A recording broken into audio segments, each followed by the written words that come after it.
"Mom, please help her." That was the sentence that split an ordinary afternoon in Chesapeake in two. In the next breath, a veteran nurse dropped two grown men in a parking lot without raising her voice, and by sunrise, a Navy admiral stood on her porch like a verdict. Here's the part that should scare you. Nothing about that day looked dangerous. Sun glare on windshields, a shopping cart squeaking, people drifting past like they had all the time in the world. And at the far edge of the lot, a woman backing away from two men who moved like they'd rehearsed it. If you've ever wondered what you'd do when everyone else looks away, this story will answer it. Stay with me to the last scene, then hit like and comment where you're watching from. The sentence you just heard did not rise out of a war zone. It rose out of a place built for errands, for small talk, for people who believe danger always announces itself early enough to avoid. The parking lot was full of ordinary sound. Shopping carts rattling over cracks, a distant car horn that meant nothing. Sun glare turning windshields into sheets of white fire. If you had walked past Erin Calloway and her daughter Sophie, you would have seen two people blending into the afternoon like everyone else. A mother with a receipt. A girl with her phone in her hand. Nothing about them would have suggested that 1 minute later, the ground would hold two grown men who had run out of choices. Earlier that day began the way Erin preferred her days to begin, quiet and predictable, the kind that let her forget the shape of old instincts. The kitchen smelled like toast and brewed coffee. A narrow stripe of morning light cut across the counter, catching dust in the air like tiny sparks. Erin stood barefoot on cold tile hair, still damp from a rushed shower, watching the coffee drip, as if the rhythm could steady something in her. Sophie came in wearing a sweatshirt that swallowed her shoulders, moving with the half speed of someone still pulling herself out of sleep. Erin slid a plate across the counter. 2 slices of toast peanut butter spread clean, and even the kind of small precision she could not turn off. Sophie took the plate, leaned against the counter, and stared out the window at the street. A delivery truck rumbled past. Somewhere down the block, a dog barked twice, then stopped. Sophie spoke without turning her head. You ever notice how people walk like they are alone, even when they are surrounded? Erin sipped her coffee. The heat hit her tongue, bitter and familiar. What do you mean? Sophie shrugged, still watching the street. Like they think nothing can reach them. Like they do not look. They just move. Erin looked at her daughter's profile, the line of her jaw, the way her eyes tracked motion outside, as if it mattered. Sophie had always been observant. Erin used to call it curiosity. Lately, it looked more like vigilance. Erin kept her voice light. Maybe they are tired. People get tired. Sophie finally turned her eyes steady. Or they do not want to see. Erin held Sophie's gaze a second too long. Then she set her mug down and reached for her keys. We have a list, she said. Pharmacy, the shoe place, then we get out.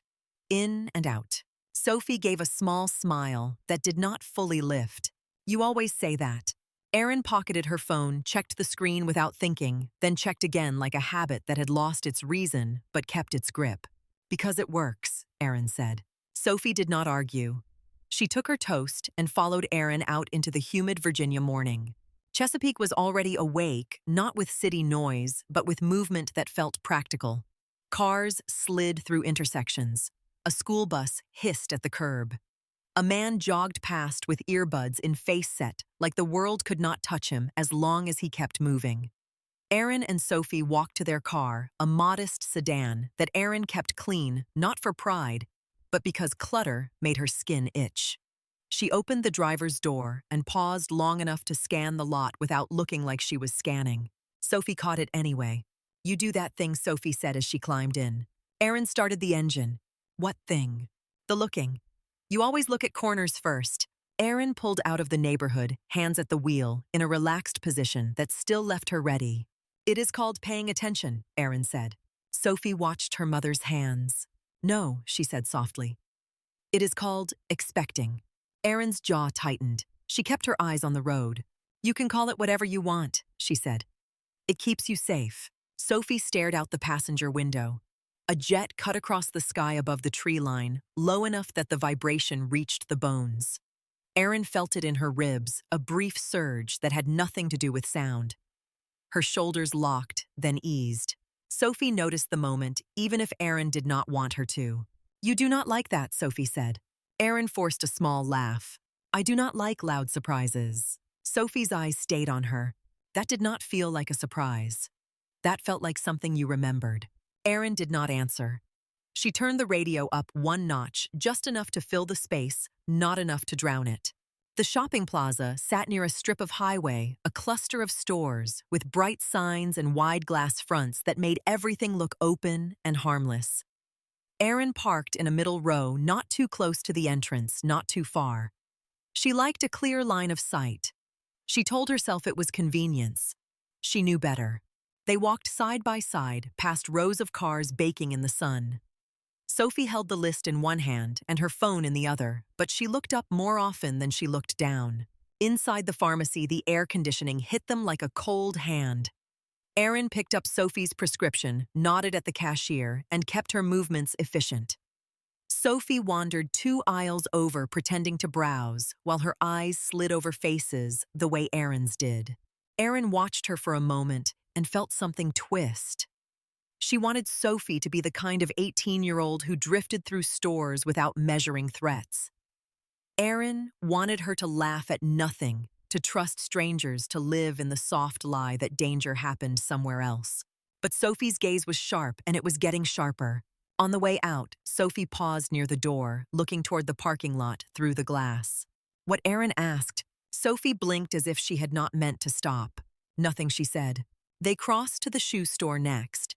Erin had promised Sophie a new pair for the start of her summer job. Sophie tried on sneakers while Erin sat on a bench and watched people's feet and hands more than their faces. A toddler ran past, squealing, and Erin's body shifted slightly, making space before her mind had to. Sophie caught that too. "You always make room," Sophie said quietly as she tied the laces. Erin smiled. "That is called not getting stepped on." Sophie looked up. "It is called being ready." Erin held the smile until Sophie looked away. Then she let it drop. Outside again, the afternoon had warmed into that thick coastal heat that sat on the skin. Erin glanced at the receipt, reading the total like it mattered, because focusing on numbers helped keep her mind from wandering into older places. Sophie's phone buzzed. She looked at it, then slid it into her pocket without replying. "You not texting back?" Erin asked. Sophie shrugged. "It is just Maya," she said. "She wants to know if I am coming to the beach later." Erin nodded. "And are you?" Sophie's eyes flicked to Erin. "Depends," she said. "On what?" Sophie hesitated, then spoke like she was trying to explain something that did not have clean words. "On whether I feel like the world is normal today." Erin's throat tightened. She did not let it show. "The world is normal," Erin said. Sophie's gaze moved past her, toward the edge of the lot. "That is what people always say," Sophie replied. They walked toward their car. Erin's keys were in her hand. The sun hit the asphalt hard enough to make the air shimmer. Then Sophie slowed. Not a stop, not a freeze, a shift. Erin felt it before she saw it. She turned her head, following Sophie's line of sight. At the far edge of the lot, where the painted lines faded and the shade from a row of trees made everything darker, a woman stood near a vehicle. Her posture was wrong for a casual shopper. She held her purse close. Her shoulders were squared, but her feet kept edging backward as if she was being pushed without contact. 2 men were too close to her. One on her left, one on her right, their bodies angled to block her path. They were not yelling. They were not waving their arms. They were doing something worse. They were closing the space like it belonged to them. Sophie's voice cut through the parking lot noise with a sharpness Erin felt in her chest. "Mom," she said, "please, help her." Erin looked once like anyone would, then looked again the way she was trained to. Hands, angles, escape routes. The way the woman's fingers flexed and tightened. The way one man glanced toward a dark van parked crooked as if checking time. Erin's body moved before her mind finished deciding. She reached back without turning, guiding Sophie toward the narrow gap between 2 parked cars. "Stay here," Erin said low and steady. Sophie grabbed her sleeve. "Mom." Erin covered Sophie's hand with her own, a firm pressure meant to anchor. "Stay," Erin repeated. Sophie swallowed hard and nodded. Erin stepped out into the open. As she walked, she made her posture loose, unthreatening. She did not want to escalate. She wanted to interrupt. There was a difference, and Erin knew it the way she knew a pulse rate by touch. The men saw her coming. The one closer to the van, the taller one with a sharp jaw and eyes that looked amused by default, shifted his weight like he owned the ground. Erin stopped a few feet away. "Is everything all right here?" she asked. Her voice did not challenge. It did not beg. It simply arrived and held. The taller man scoffed. "Keep walking," he said. "Not your problem." The woman's eyes snapped to Erin's face. Hope flashed there, fast and fragile, and Erin felt something lock into place inside her. Erin shifted her stance slightly, centering her balance. The shorter man moved first, his hand rising toward the woman's arm. Erin moved with him. Not a wild swing, not a dramatic lunge. A precise step, a catch at the wrist, a twist that broke leverage. The man's breath left him in a surprised grunt as his knees buckled. The taller one reacted a half-second late. Erin was already inside his reach. Her shoulder drove into his chest with controlled force. He stumbled back, hit the pavement, the air knocked out of him. The entire exchange took only a handful of seconds. It did not look like a fight. It looked like a correction. Erin stood between them and the woman, her breathing steady. Her eyes stayed on the men, measuring whether either could stand. "Stay down," Erin said. The taller man tried to push up, then froze when Erin's gaze tightened. He lowered himself again, more from calculation than fear. The parking lot went quiet in a way Erin could hear. Conversations paused. A car door hung open. Somewhere behind her, Sophie's breath came in fast, shallow pulls. Erin did not look back. Not yet. She kept the men in her sight until she heard sirens thread through the distance, growing louder. When the police arrived, the scene snapped into motion. Tires crunched, doors opened, boots hit asphalt. Red and blue lights washed over faces and metal. Erin raised her hands slightly as officers approached. "I'm the one who intervened," she said. She was being assaulted. A uniformed officer nodded, eyes flicking over the men on the ground. Another officer moved to the woman crouching, speaking softly. The woman's hands trembled so hard she could barely hold her purse. Someone draped a jacket around her shoulders. She clutched it like a lifeline. Erin's gaze flicked over her the way it always did, quick assessment. Breathing rapid but even. Skin pale. Shock, not collapse. Alive. A man in plain clothes approached, badge clipped at his belt. He had the look of someone who had seen enough messes to stop being surprised, but not enough to stop caring. His eyes moved from Erin's hands to the men, then to the van parked nearby. "Detective Alvarez," he said. Erin nodded once. Alvarez's gaze stayed on her sharp. "You do this kind of thing often?" he asked. Erin kept her voice neutral. "No." He looked unconvinced. "You didn't shout," he said. "You didn't hesitate. You positioned your body like you've been trained." Erin gave a small shrug, the kind meant to end curiosity. "I saw someone in danger," she said. "I stepped in." Alvarez watched her for a beat, then shifted his attention to the men. Officers were pulling them up now, cuffing them, guiding them toward patrol cars. The taller one was talking fast, trying to turn the story into something else. No one looked impressed. Alvarez turned back to Erin. "Any injuries?" he asked. "Not on me," Erin replied. "On them," he clarified. Erin glanced at the men. "No major injuries," she said. "Just bruises. The one I twisted might have a sprain." Alvarez's eyebrows lifted slightly. That answer came too clean, too clinical. "You a nurse?" he asked. Erin did not like how the question landed. It felt like a hand on a door she had kept shut. "I work in healthcare," she said. Alvarez did not push harder, but his eyes narrowed as if he had marked the answer for later. "Statement," he said. "We need your statement." Erin nodded. He walked her a few steps away, far enough for privacy, close enough that she could still see Sophie behind the parked cars. Sophie stood, stiff arms wrapped around herself, eyes wide, watching everything. Erin's chest tightened at the sight. She wanted to walk to her daughter and wrap her up, tell her she was safe, tell her that this was over. Erin did not say any of that. She had learned not to promise what she could not control. Alvarez opened a notebook. "Start from when you noticed them," he said. Erin spoke in sequence facts only. She described distance movement the moment she saw the hand reach for the woman. She did not embellish. She did not dramatize. It was how she gave reports in hospitals, the way she spoke when chaos demanded clarity. Alvarez listened, pen moving. When she finished, he asked one more question, quiet enough that it felt personal. "How did you know?" he said. "How did you know it was going to go bad?" Erin hesitated. There was no neat civilian answer for that. There was only the truth that danger had a signature, and she had spent years memorizing it. "I watched their hands," she said. Alvarez studied her, then gave a small nod, like he understood more than she wanted him to. He closed the notebook. "You probably saved her," he said. Erin did not smile. Praise was a kind of attention. Attention could become a problem. "Is she okay?" Erin asked instead. Alvarez glanced toward the woman on the curb. "She's shaken," he said, "but she's breathing. We'll get her checked." Erin nodded. As Alvarez walked away, Erin's gaze drifted back to the woman. She was standing now with an officer supporting her elbow. The jacket hung off her shoulders like she had borrowed someone else's life.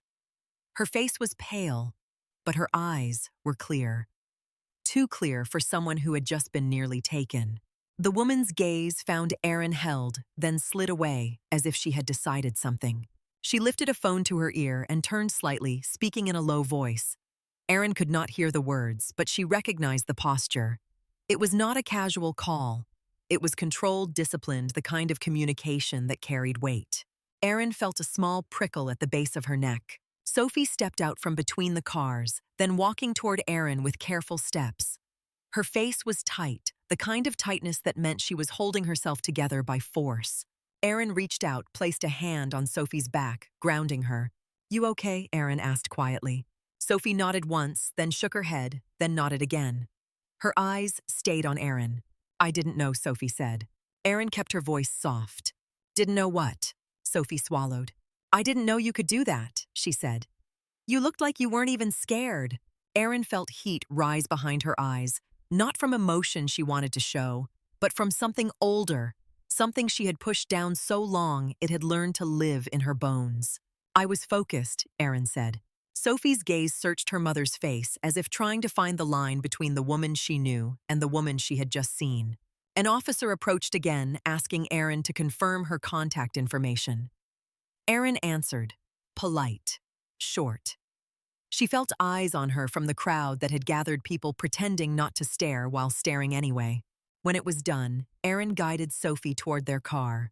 They walked in silence. The asphalt radiated heat. The air smelled like exhaust and hot rubber. Sophie reached the passenger door, hesitated, then looked back across the lot. The woman was still there, still on the phone. For a moment, she turned her head and met Erin's eyes again. Not gratitude this time. Something else.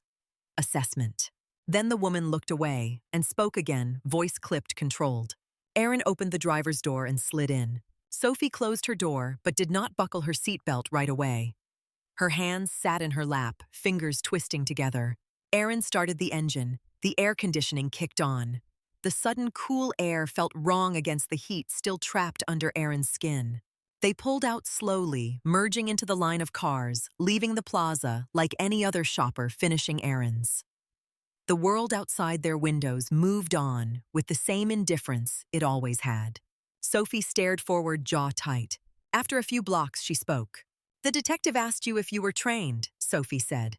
Erin kept her eyes on the road. "He asked a lot of questions." Sophie's voice sharpened. "And you didn't answer." Erin's hands tightened on the steering wheel. "I answered what I needed to."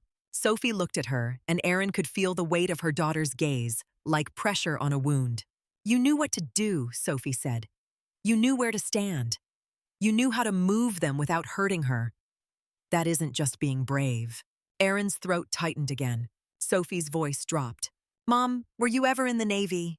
Erin kept her eyes on the road, but the question landed like a hand on the back of her neck. The traffic light ahead turned red. Cars rolled to a stop. A minivan beside them bumped its bass line through closed windows. Someone in the crosswalk lifted an iced coffee and laughed, unbothered by anything beyond their own day. Sophie's voice stayed steady, but her hands twisted together in her lap. "Mom, were you ever in the Navy?" Erin's fingers tightened on the steering wheel. The red light reflected off the hood like a warning flare. She could have dodged it with a joke. She could have said it did not matter. She could have pretended Sophie had imagined the whole thing, but Sophie had watched her. Sophie had asked her to help, and Sophie had seen what lived under the calm. Erin inhaled once slow enough to keep the air from shaking. "Yes," she said. Sophie blinked like she had expected denial and did not know where to put the truth. "You were," Sophie repeated. Erin nodded, eyes still forward. "I was." The light turned green. Erin drove, keeping the car in its lane like it was the only thing she could control. "What did you do?" Sophie asked. Because that was not just first aid. Erin's mouth went dry. The urge to protect did not leave her body just because Sophie had turned 18. It only learned new disguises. "I was a nurse," Erin said. Sophie waited. Erin added quieter trauma. Sophie's gaze moved over Erin's profile, searching for the seams. "Why didn't you tell me?" Erin's laugh came out wrong, thin, and tired. "Because I wanted you to have a mother you could predict." Sophie's eyebrows lifted. "You mean normal?" Erin did not answer right away. The word normal felt like a myth people used to sleep. "I mean safe," Erin said. Sophie's eyes narrowed. "Safe from what?" Erin turned onto their street. The neighborhood looked the way it always did. Trimmed lawns, parked cars, curtains drawn in afternoon sun. The kind of place built on the belief that danger belonged elsewhere. Erin pulled into the driveway and shut off the engine. The sudden silence inside the car made everything sharper. She looked at Sophie, then really looked. "From knowing too much too early," Erin said. Sophie stared back unblinking. "You think I don't know now?" Erin opened her door and stepped out into the heat.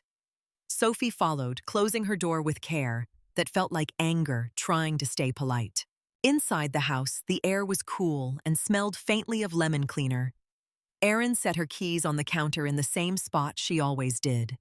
Her hands moved without thought, unloading the pharmacy bag, straightening the receipt Sophie had left crumpled, wiping a small smear of peanut butter from the breakfast plate still in the sink. Sophie stood near the kitchen doorway, watching. Erin felt the weight of those eyes and kept moving anyway. Motion helped. Routine helped. Routine was a wall. Sophie broke the silence.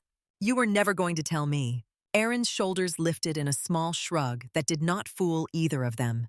"I didn't see the point." Sophie's voice sharpened. "The point is that you did that in front of me. You made two men hit the ground like it was nothing." Erin turned on the faucet. Water rushed. She rinsed the plate too hard. "It wasn't nothing," Erin said. Sophie stepped closer. "You didn't even look surprised," she said. "You looked like you were already there before your feet moved." Erin shut off the faucet.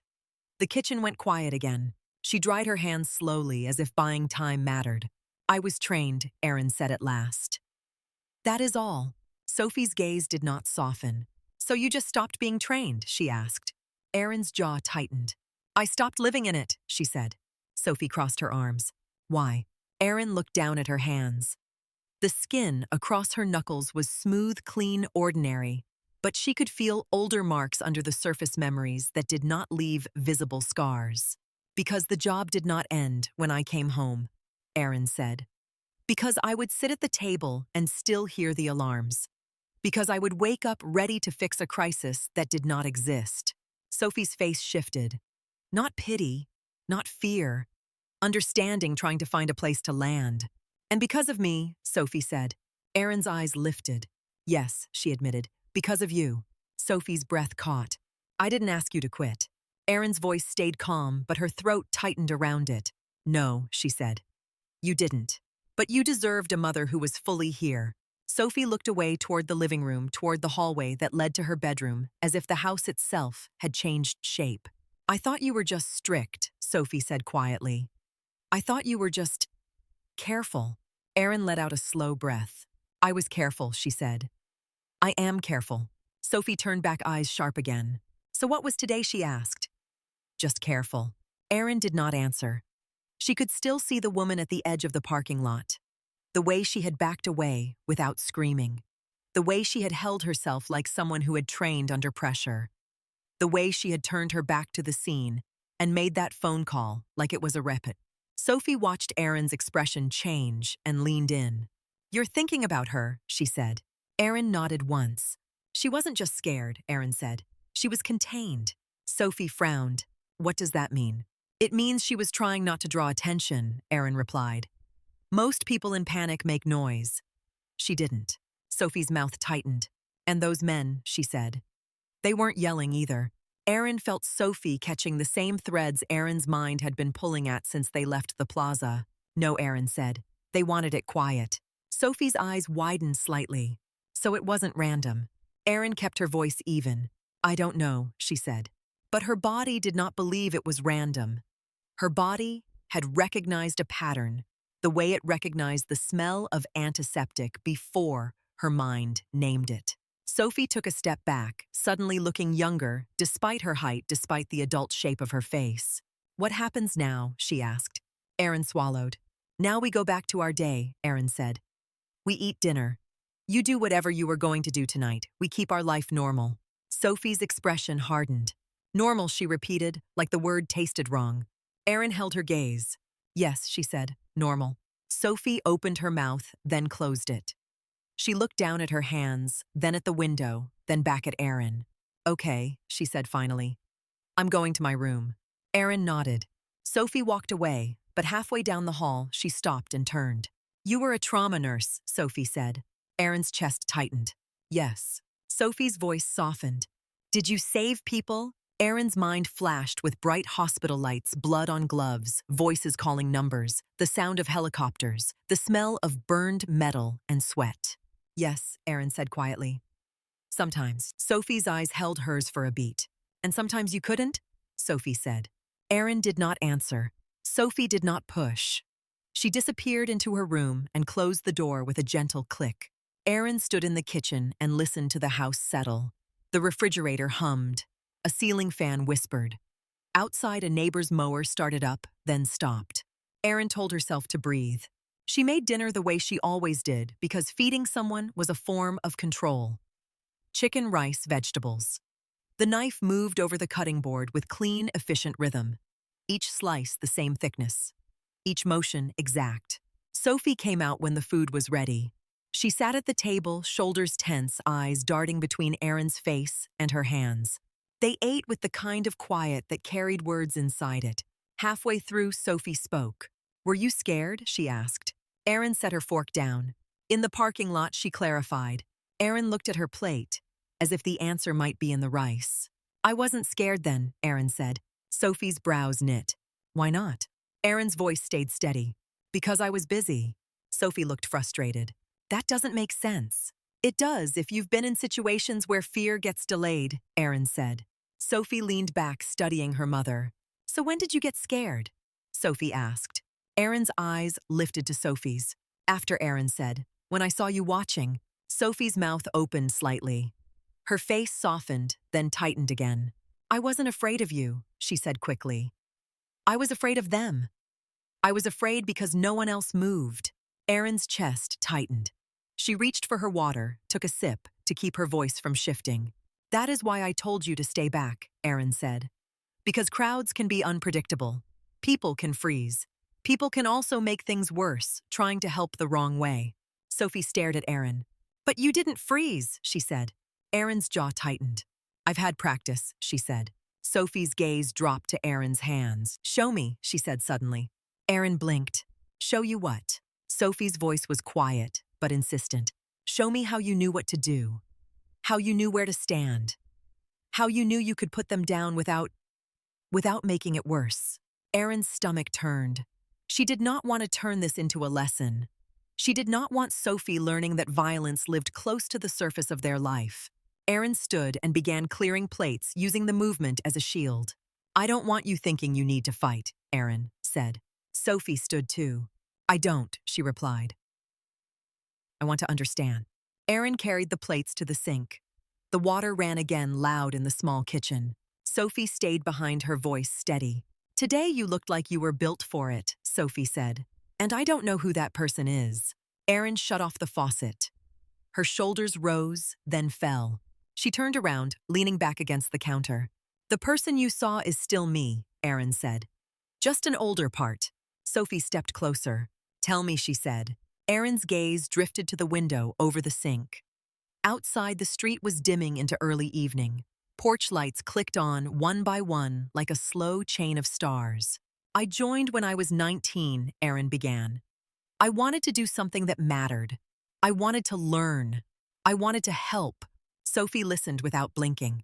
"They put me in trauma," Erin continued. "Not because I asked for it, because I could stay calm when other people couldn't. Calm is a kind of currency in those places." Sophie swallowed. "What places?" Erin's voice stayed careful. "Places where injuries come fast," she said. "Places where you do not have time to think about what you are seeing. You treat. You stop bleeding. You keep someone alive long enough to get them out."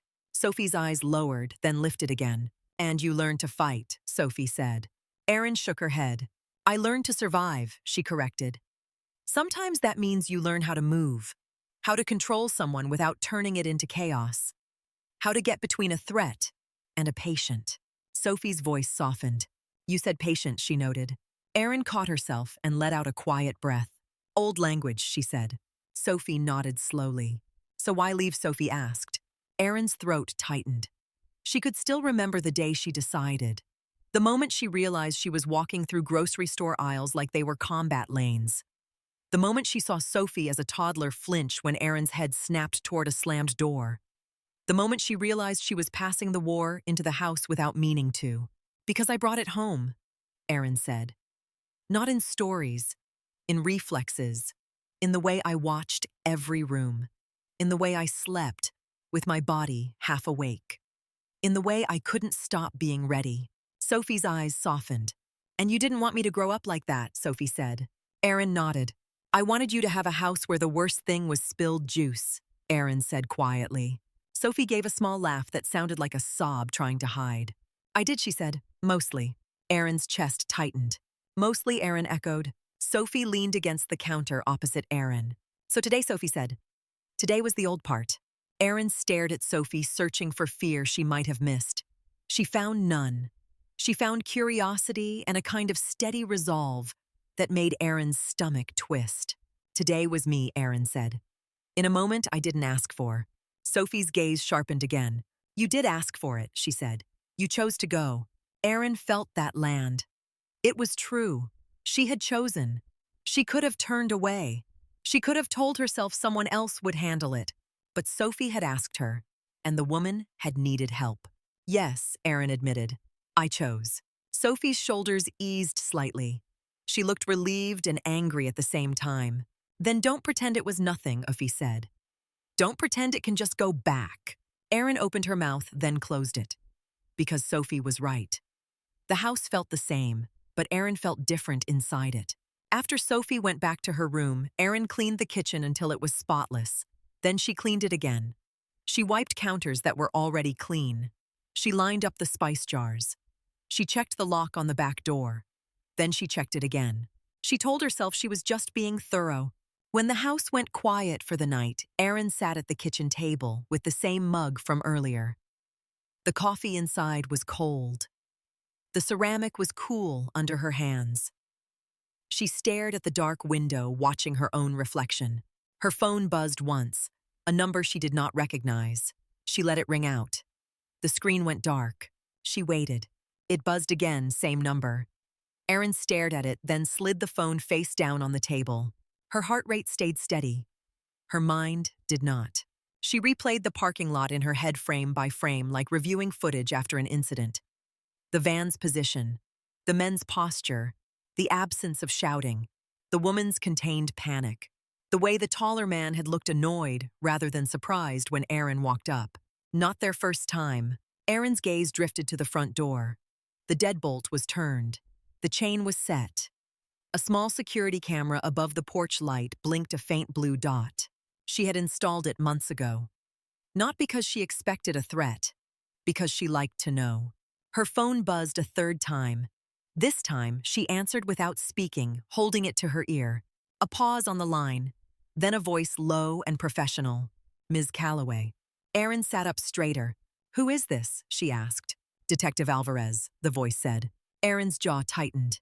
"What do you need?" Erin asked. Alvarez did not waste time. I ran the plates on the van, he said. Aaron's chest tightened. And it's registered to a rental company out of Richmond, he replied. Paper is clean. Too clean. Aaron stared at the table at a faint scratch in the wood. Why are you calling me? She asked. Alvarez's voice stayed steady. Because those men aren't talking, he said. And because your statement was the only one that wasn't full of guesses. Aaron felt a familiar focus settle in her chest, the same tightening she had felt before stepping forward in the lot. They weren't trying to rob her, Aaron said quietly. There was a short pause. You think abduction, Alvarez said. I think speed, Aaron replied. I think they wanted her contained and moved. Alvarez exhaled. That's what it looked like, he admitted. We're looking at prior cases' similar approach. Two men, quiet, fast. Aaron's fingers tightened around the mug. And her, Aaron asked. The woman. What did she say? She's not saying much, Alvarez replied. She gave a name, Lydia Shaw.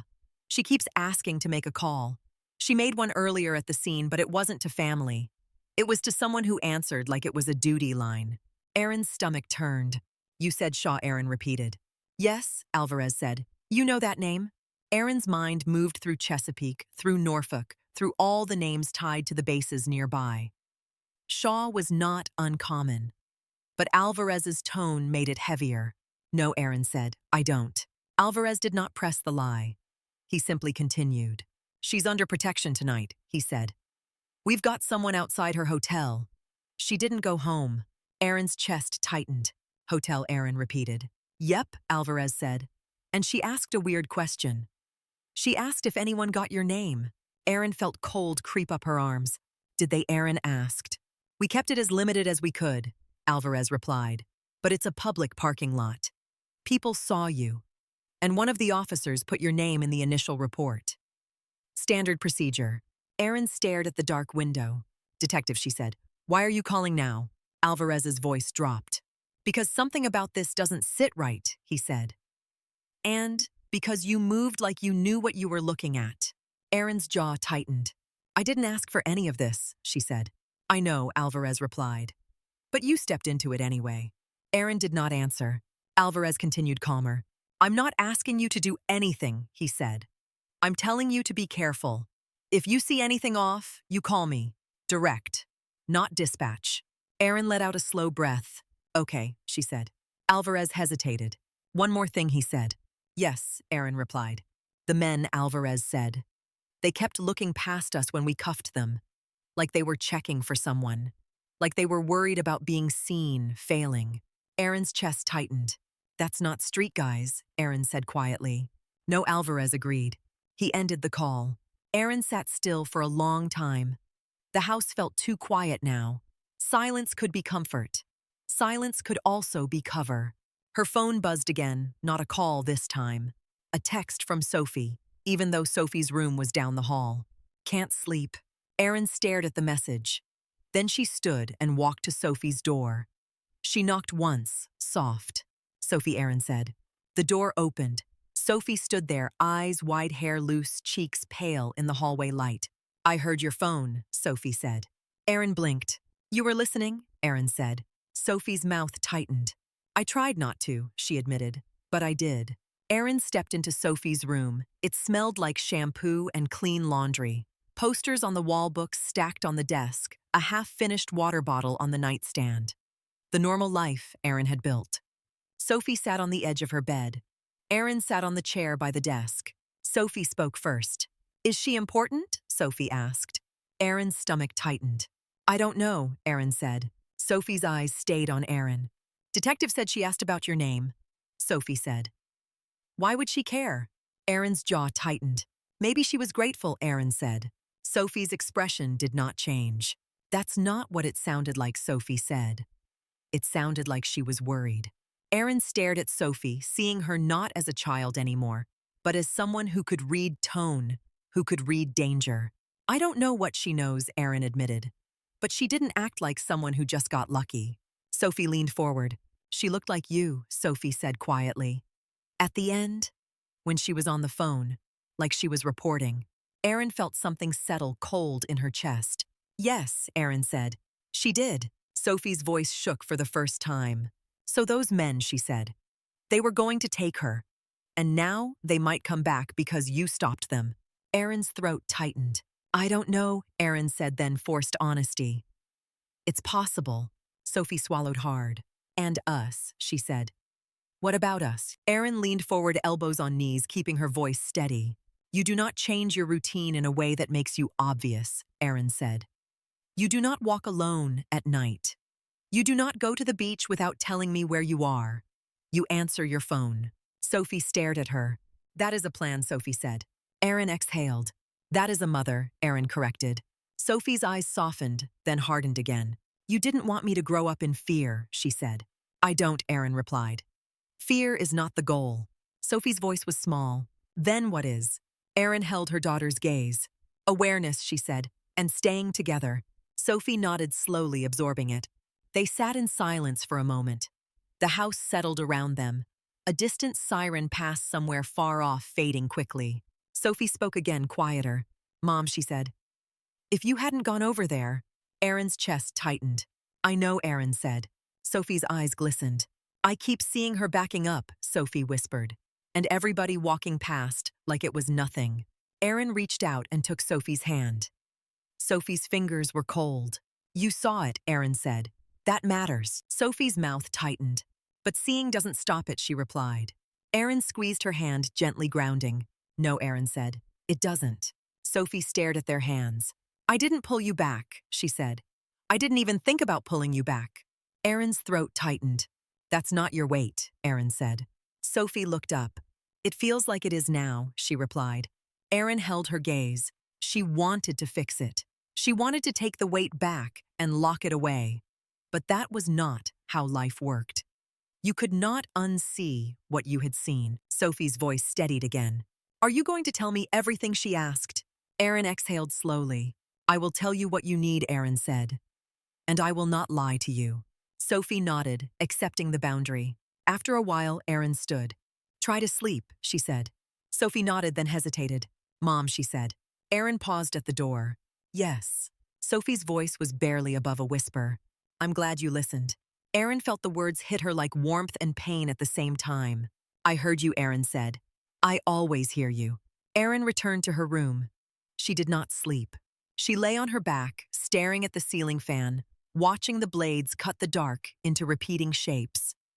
Every time she closed her eyes, the parking lot returned. The men's hands, the van. The woman's contained breath. Sophie's voice, sharp and clear. Aaron's phone sat on the nightstand. She did not touch it. She listened to the house, the creak of settling wood, the distant hum of a highway, the soft shift of Sophie moving in her bed down the hall.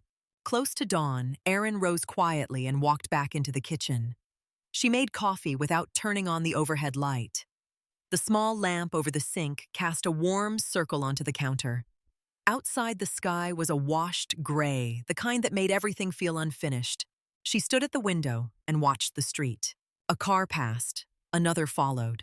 A jogger moved down the sidewalk, head down, earbuds, in still believing the world could not touch him as long as he kept pace. Aaron's mind returned to Alvarez's words. Too clean. Duty line. Looking past the officers like failure had consequences. Aaron took a sip of coffee. It was hot enough to sting. She set the mug down and checked the lock on the front door. Then she checked the chain. Then she stepped back, breathing slowly, telling herself she was overreacting. Then she heard it. 3 deliberate knocks at the front door. 3 deliberate knocks had a rhythm Aaron recognized in her bones. Not urgent. Not casual. Measured. Patient. The kind of knock that assumed the door would open because it belonged to someone used to being answered. Aaron stood in the dim kitchen with her coffee still steaming and did not move right away. She listened for footsteps on the porch, for a second knock, for the subtle sounds that usually came with ordinary visitors. There were none. Only the quiet weight of presence. Sophie appeared at the hallway entrance, hair rumpled, eyes wide from a sleepless night. Are we expecting someone? She asked. Aaron shook her head once. Her hand drifted toward the counter where her keys and phone lay. She did not reach for either. She kept her breathing slow. She had learned long ago that when you opened a door to authority, you did it with your mind already steady. The knock came again. Same pattern, same restraint. Aaron walked to the front door without turning on the overhead lights. The living room was still dark, the windows washed in early gray. She checked the peephole first, because she always did. A man stood on the porch in civilian clothes. Dark slacks, a plain jacket, no visible insignia. He did not need any. His posture carried rank, the way a storm carried pressure. He was older, hair cut short, and neat, face lined by sun and responsibility. His hands were relaxed at his sides, but his shoulders were squared, like a habit that never softened. Erin's fingers rested on the deadbolt.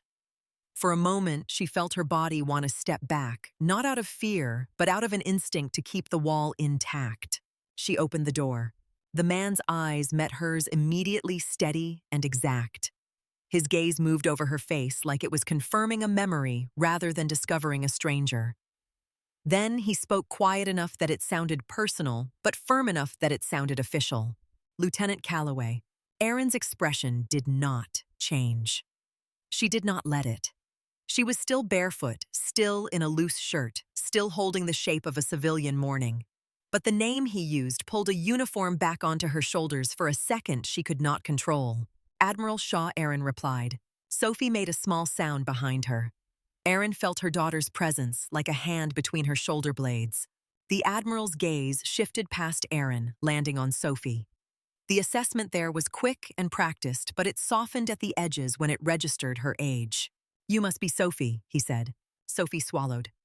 "Yes, sir," she answered, voice steady but thin. The Admiral nodded once, then returned his attention to Erin.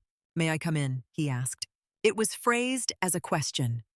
It carried no illusion that no was an option. Erin stepped aside. "You'd better," she said. The Admiral crossed the threshold without looking around like a tourist. He moved like someone who read rooms the way Erin read vital signs. He noted the windows, the hallway, the angle of the kitchen entrance, the fact that Sophie stood where she could see everything and be seen. Erin closed the door and set the chain not as a gesture of defiance, but as routine. The click sounded too loud, "Geekai," in the quiet house. They walked to the kitchen. The lamp over the sink cast a warm circle on the counter. Erin did not offer coffee. She did not offer anything. She gestured toward the table, and the Admiral sat as if it were a briefing room. Sophie hesitated, then sat in the chair closest to Erin. Her knees were drawn in slightly posture tight, but her eyes never left the Admiral's face. Erin stayed standing for a beat longer. Standing gave her distance. Then she sat hands flat on the table, fingers spread, grounding herself. The Admiral folded his hands neatly. His watch caught a flash of pale light. "I heard about yesterday afternoon," he said. Erin nodded once. "Your wife is alive," she replied. "Yes," he said, and the word carried more than agreement. It carried a contained tremor of something he did not allow to show. "Because of you." Erin did not accept the gratitude. Gratitude was a door. Doors led to things she did not want in her kitchen. "I stepped in," she said, "that's all." The Admiral's gaze held hers. "That's not all," he replied. Sophie shifted. Erin felt it, the tension in her daughter's shoulders, the need to understand pressing at her like a bruise.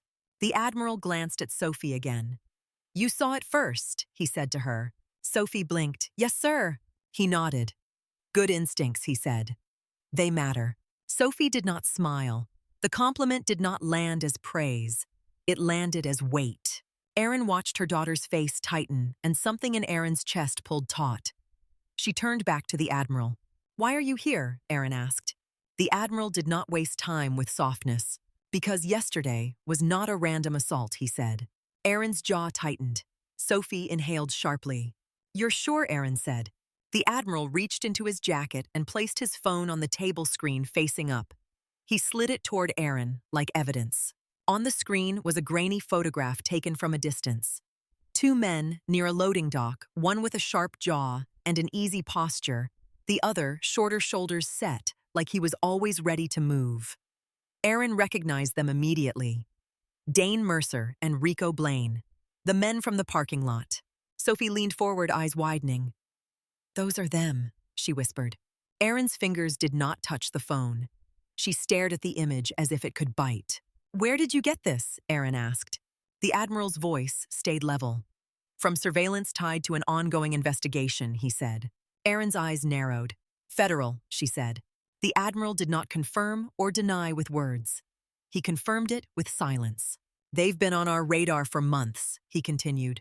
Low-level operators, not planners, not leadership.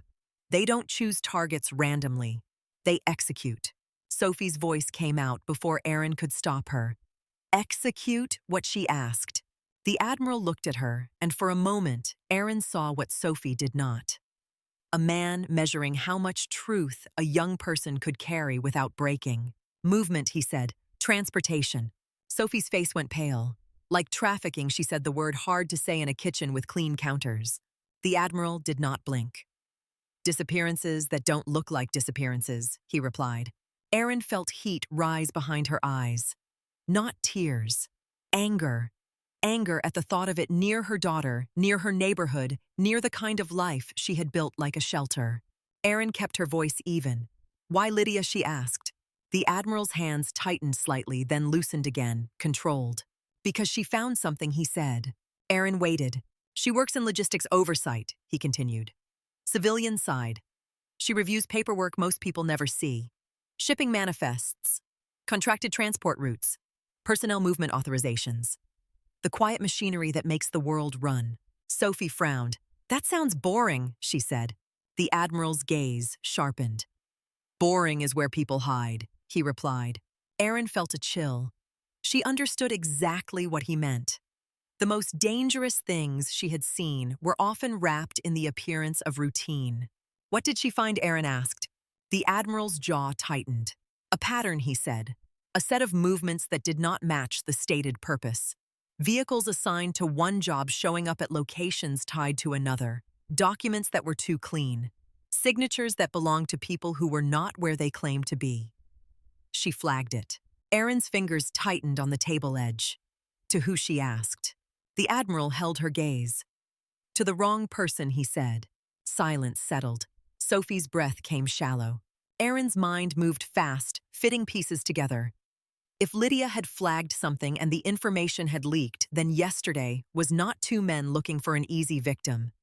Yesterday was a correction, a retrieval, a silencing. Erin's voice dropped. They were trying to take her, she said. Yes, the Admiral replied, fast, quiet. Before she could speak to anyone else, Sophie's hands clenched. She was right there, she said, voice shaking. And people walked past. Erin reached under the table and pressed her fingers against Sophie's knee, a grounding touch. Sophie did not look at Erin. She stared at the Admiral, trying to keep the fear from spilling. Erin turned back. So why come here? She asked again. The Admiral's gaze did not soften. Because you became part of the event, he said. And because they saw you. Erin's jaw set. A parking lot crowd saw me, she said. That doesn't mean they did. The Admiral nodded slightly. One of those men looked at you before you moved, he said. Not like you were an obstacle. Like you were an unexpected variable. And when a system loses control, it accounts for what changed. Erin felt her stomach turn. She knew that kind of accounting. It was cold. It was patient. Sophie's voice was small. They might come here, she said. The Admiral did not answer immediately. That pause was enough to make Erin's skin prickle. They might gather information, he said carefully. They might decide you are irrelevant. Or they might decide you are a threat. Erin leaned forward. You said you tracked them, she said. So stop them. The Admiral's gaze held hers. We are, he replied. But understand this. You didn't just stop an assault. You disrupted a timeline. You forced a network to adjust. Erin felt the word disrupt land heavy in her chest. She had acted on instinct. She had not asked to touch something this large. Sophie looked between them. You know my mom, she said. You called her lieutenant. The Admiral's attention shifted to Sophie, and Erin could see him choose his words with precision. I know of your mother, he said. We served in the same era, different roles, same theaters. Your mother had a reputation. Sophie's eyebrows lifted. For what she asked. The Admiral's eyes returned to Aaron. Control, he said. The kind that keeps people alive.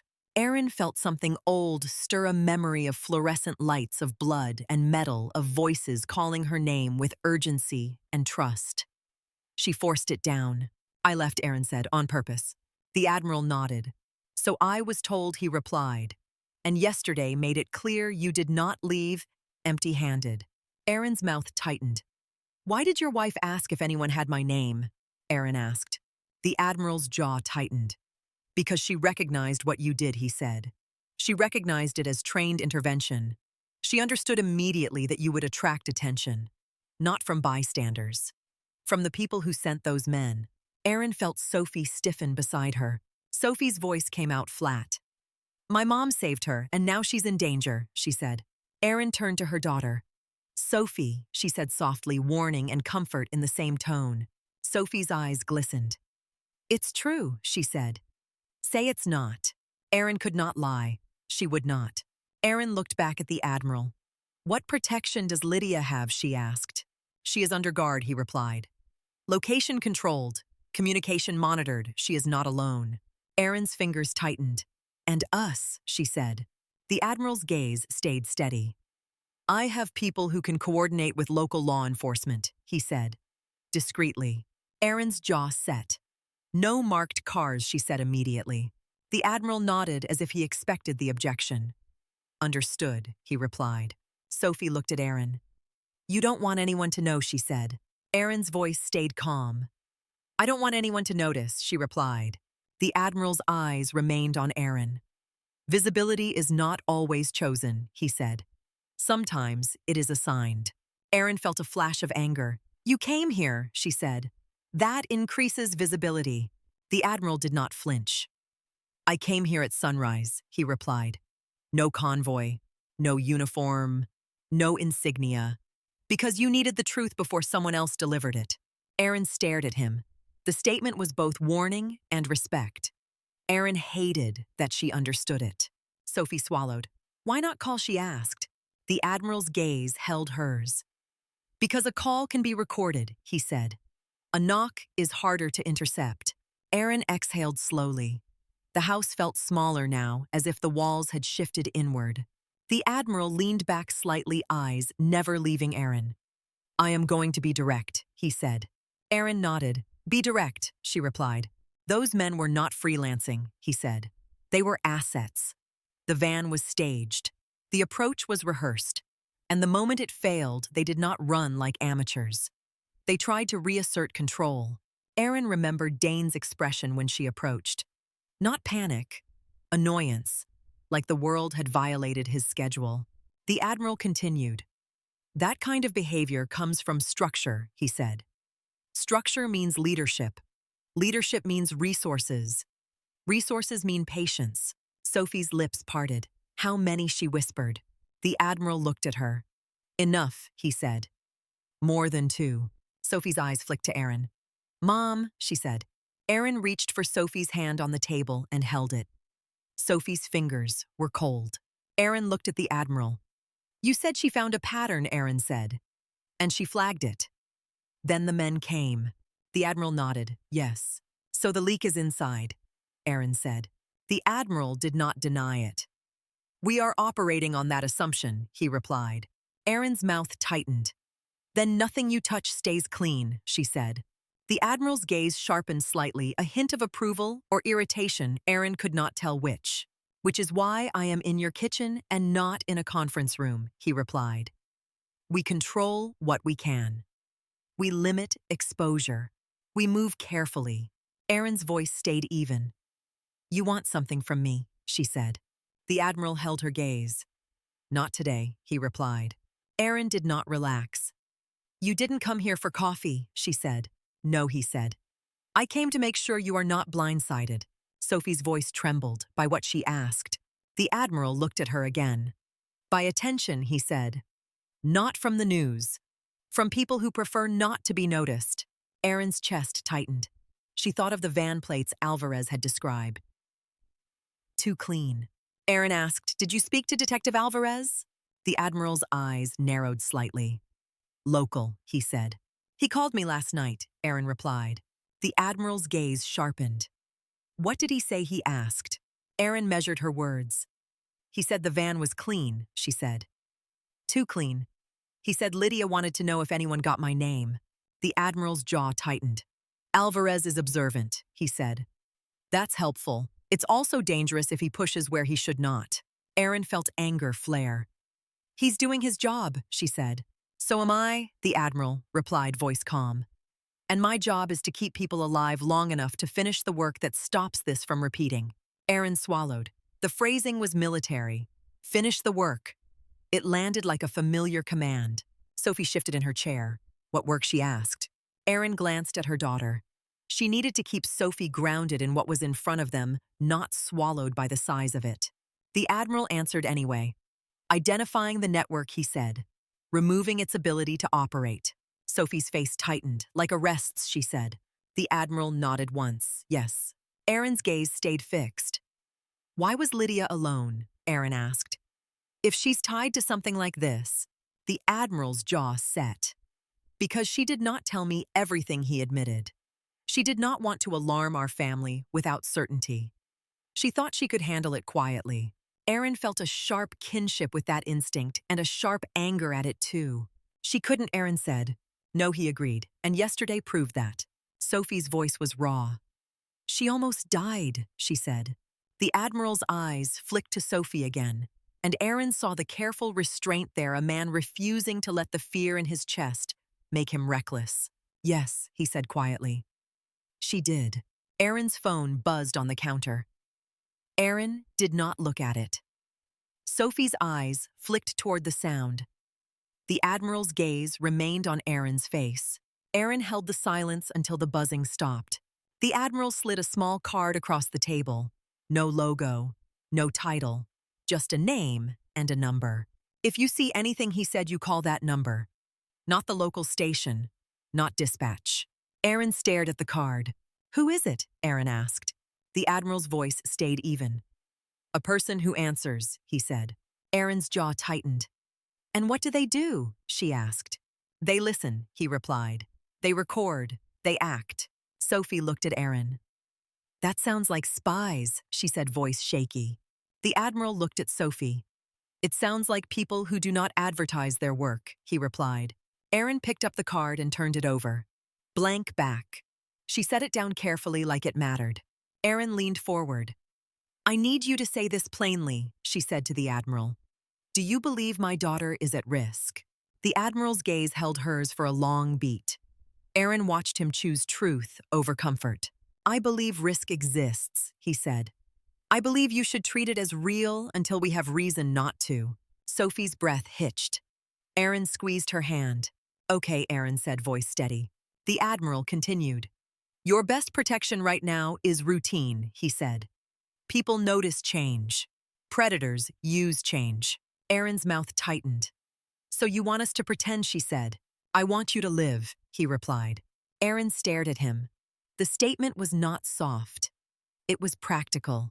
Sophie's voice came out small. How do we live with that? She asked. Aaron looked at her daughter. 1 hour at a time, she said. The Admiral's gaze flicked to Aaron, then back to Sophie, as if filing away the way Aaron responded. Aaron did not like being observed. She had built her life around being overlooked. The Admiral stood. The chair legs made a quiet scrape on the tile. I'll leave you with this, he said. Aaron stood too. Sophie remained seated as if standing would make it too real. The Admiral looked at Aaron, and for a moment his face shifted. Not softer, but more personal. Like he was speaking to a person he had known in another life, not just a civilian mother. You tried to leave it behind, he said. Aaron's jaw tightened. Yes, she replied. The Admiral nodded once. It didn't leave you, he said. Aaron held his gaze, refusing to show what the words did to her. At the front door, he paused. Aaron opened it for him. Cold morning air moved into the house, carrying the scent of damp grass and distant traffic. He stepped onto the porch, then turned back. Detective Alvarez is going to push, he said. He will want answers. Choose your answers carefully. Aaron's mouth tightened. He wants to stop criminals, she said. So do I, the Admiral replied. And stopping criminals sometimes requires silence at the right moment. Aaron did not respond. The Admiral's gaze moved to Sophie still at the kitchen table, watching through the doorway. He nodded to her once, a gesture of respect rather than comfort. Then he walked down the porch steps and disappeared into the pale morning, leaving Aaron with a quiet house that felt newly exposed. Aaron closed the door and set the chain. The click sounded louder this time. She stood with her palm pressed against the wood, breathing slowly, listening to the fading sound of footsteps on the walkway. Sophie spoke from the kitchen, voice steady but serious. "This is bigger than a parking lot," she said. Aaron turned. Sophie was standing now, shoulders squared, eyes bright with sleepless resolve. "Yes," Aaron replied. "It is." Sophie's mouth tightened. "And you were something before. You were my mom," she said. Aaron felt that old ache, the one that came from knowing parts of yourself had sharp edges. "Yes," Aaron said quietly. Sophie stepped closer. "So what are we supposed to do?" she asked. Aaron held her gaze. "We are supposed to eat breakfast," she said. "You are supposed to get ready for your day." Sophie's eyes narrowed. "Like nothing happened," she said. Aaron's voice stayed calm. "Like we are still alive," she replied. Sophie swallowed hard and nodded. She turned toward the fridge, pulled out milk, poured it into a glass with hands that trembled slightly. Aaron watched her daughter try to be steady. Aaron's chest tightened with the urge to wrap Sophie up, to put herself between Sophie and anything that would ever touch her. She could not do that. Not completely. Not anymore. Aaron picked up the card the Admiral had left and stared at the number. She did not memorize numbers the way she used to, but the digits burned into her mind anyway. Her phone buzzed again. This time, Aaron looked. "Detective Alvarez." Aaron's thumb hovered over the screen. She answered. "Alvarez," she said. His voice came through low and tight. "You got company this morning," he said. Aaron's stomach tightened. "How do you know?" she asked. "I have a unit near the hotel where Lydia is being held," he replied. "They called in a civilian male, leaving the area early. Same vehicle that just turned off your street." Aaron's jaw tightened. "He was here," she said. Alvarez exhaled. "Who is he?" he asked. Aaron kept her voice even. "A concerned husband," she said. Alvarez's silence was sharp. "Don't do that," he said. "I watched two men try to put a woman into a van yesterday. I watched you stop them like you've done it before. And now I've got a man with the posture of command walking out of my perimeter at dawn." Aaron stared at the kitchen table. Sophie stood by the fridge, pretending not to listen, failing. Aaron spoke carefully. "Alvarez," she said, "focus on the men." "I am," he replied. "And I'm telling you, this is not just local. Those two have priors that don't match their confidence. Their phones are scrubbed. Their wallets are clean. Someone taught them how to exist without leaving fingerprints." Aaron felt the prickle return at the base of her neck. "Lydia's safe," Aaron said. "For now," Alvarez replied. "She's asking for you." Aaron's jaw tightened. "Why?" she asked. Alvarez's voice dropped. "Because she thinks you're the reason she's still breathing," he said. "And because she's scared the people who sent them will come back with something smarter." Aaron swallowed. Alvarez continued. "I can't officially ask you to be involved," he said. "But unofficially, you're already involved. So tell me something. You think those men were there to silence her because of what she found? Then why didn't they hit her somewhere quieter? Why a parking lot?" Aaron's mind moved through the scene again. The van, the exits, the timing. "Because it looks ordinary," Aaron said quietly. "Because if someone sees it, it can be explained away fast. Because crowds make people hesitate." Alvarez exhaled. "Exactly," he said. "And I've got a feeling they chose that spot because they knew she would be there." Aaron's grip tightened on the phone. "Are you saying she was followed?" Aaron asked. Alvarez's voice stayed tight. "I'm saying the timing is too clean," he replied. "I'm saying I want eyes on your house without making it obvious." Aaron's jaw tightened. "No," she said. Alvarez paused. "Why?" he asked. "Because obvious help draws attention," Aaron replied. "And attention is what we are trying to avoid." Alvarez's silence was heavy. "You're thinking like them," he said. Aaron's voice stayed flat. "I'm thinking like someone who doesn't want her kid to be the cost," she said. Alvarez softened slightly. "I get it," he replied. But if something happens and you don't call, I can't help you. Aaron's mouth tightened. If something happens, she said, I'll call. Alvarez hesitated. Lydia wants to speak to you, he said. Will you? Aaron looked at Sophie. Sophie's eyes were on Aaron now, wide, waiting. Aaron exhaled once. Yes, she said. Put her on. There was a pause, muffled movement, then a woman's voice, steady but strained, as if calm was something she was holding in place with both hands. Ms. Calloway, Lydia said. Aaron's jaw tightened. Lydia, she replied. Are you hurt? A small exhale on the other end. No, Lydia said. Shaken. Alive. Aaron's chest tightened. Good, Aaron replied. Lydia's voice lowered. I need to say this clearly, she said. Those men were there for me. Not to scare me. Not to rob me. To move me. Aaron closed her eyes briefly. I know, she said. Lydia paused. You know because you've seen it, she said. Aaron did not answer. Lydia continued. I asked if they took your name because you moved like someone trained, she said. And because the moment you stepped in, they changed. Not fear. Calculation. Aaron's mouth tightened. What did you find? Aaron asked. Lydia's breath caught, then steadied. A route, she said. A paper route that matches a real route. Trucks and vans with contracts that look legitimate. Names that match real vendors. But the stops don't match the purpose. Aaron's eyes opened. Where? Aaron asked. Lydia's voice remained controlled. Near Norfolk, she said. Near the port. Near the roads that let you disappear into any direction without anyone asking why. Aaron felt her stomach twist. Sophie's face had gone pale. Lydia's voice tightened. I filed it through channels, she said. I thought paperwork would protect me. I thought if I put it in the system would cover it. Aaron's voice stayed low. The system has holes, she said. Yes, Lydia replied, and someone used one. Aaron's jaw tightened. Your husband came to my house, Aaron said. Lydia's voice softened for the first time. I know, she said. He told me. He doesn't like being separated from problems he can't control. Aaron felt a sharp understanding. Neither do I, she said. Lydia's next words came slower. I need you to hear me, she said. You saved me yesterday, but that also means you are now part of their calculation. My husband can put guards around me.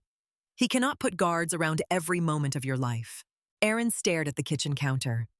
What are you saying? Aaron asked. I'm saying I'm sorry, Lydia said quietly, for what my life touched in yours. Aaron felt anger flare, then settle. Don't apologize, Aaron said.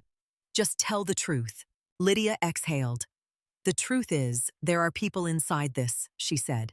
Not just criminals in a van. People with access. People who know how to make problems disappear. Aaron felt Sophie's hand grip the edge of the counter. Aaron met her daughter's eyes, steadying her with a look. Lydia continued. Yesterday, those men failed, she said. Failure has consequences in organizations like this. They'll either retreat or try again, smarter. And if they think you are the reason they failed, they may choose you instead of me. Aaron's mouth tightened. I won't let that happen, she said. Lydia's voice stayed calm. I believe you, she replied. That's why I asked to speak. There's something else. Aaron's chest tightened. What? She asked. Lydia hesitated, then said, When I realized they were closing in, I reached for my phone. I started recording. Not video, audio. Just in case I disappeared. I didn't get much. But I got one thing. Aaron leaned forward. What? She asked again. A name, Lydia said. A first name. One of them said it like he was checking in with someone. Aaron felt a chill. Tell me, she said. Lydia spoke the name quietly, as if saying it too loud would summon it into the room. Rains, she said. Aaron's eyes narrowed. The name didn't ring like a neighbor. It rang like a file label. Like someone behind a desk who never got their hands dirty. Aaron's voice stayed controlled. Do you know who that is? Aaron asked. Lydia's answer was immediate. Not yet, she said. But my husband does. He said it's a lead he can't chase publicly without tipping someone off. Aaron's jaw tightened. So he needs someone quiet, Aaron said. Lydia did not confirm it outright. She simply said, he needs someone who understands how networks move without announcing themselves. Erin felt the old weight press against her ribs, the familiar sensation of being pulled toward a problem because she could see its shape. Erin's voice remained calm. "Lydia," she said, "you're safe right now." "For now," Lydia replied. "And I have to live with that word until it disappears." Erin swallowed. "I'll call Alvarez back," Erin said. Lydia's voice softened. "Thank you," she said, "for yesterday, and for taking this seriously." Erin ended the call and sat still for a moment, phone in her hand. Sophie stood across from her milk-untouched eyes wide. Sophie spoke first. "Mom," she said, voice quiet. "They have names, they have roots, they have people inside." Erin nodded once. "Yes," she said. Sophie's jaw tightened. "So you can't just cook breakfast," she said. Erin stood, slowly walked to Sophie, and placed both hands on her daughter's shoulders, firm and grounding. "We can cook breakfast," Erin said. "And we can do other things too. Both can be true."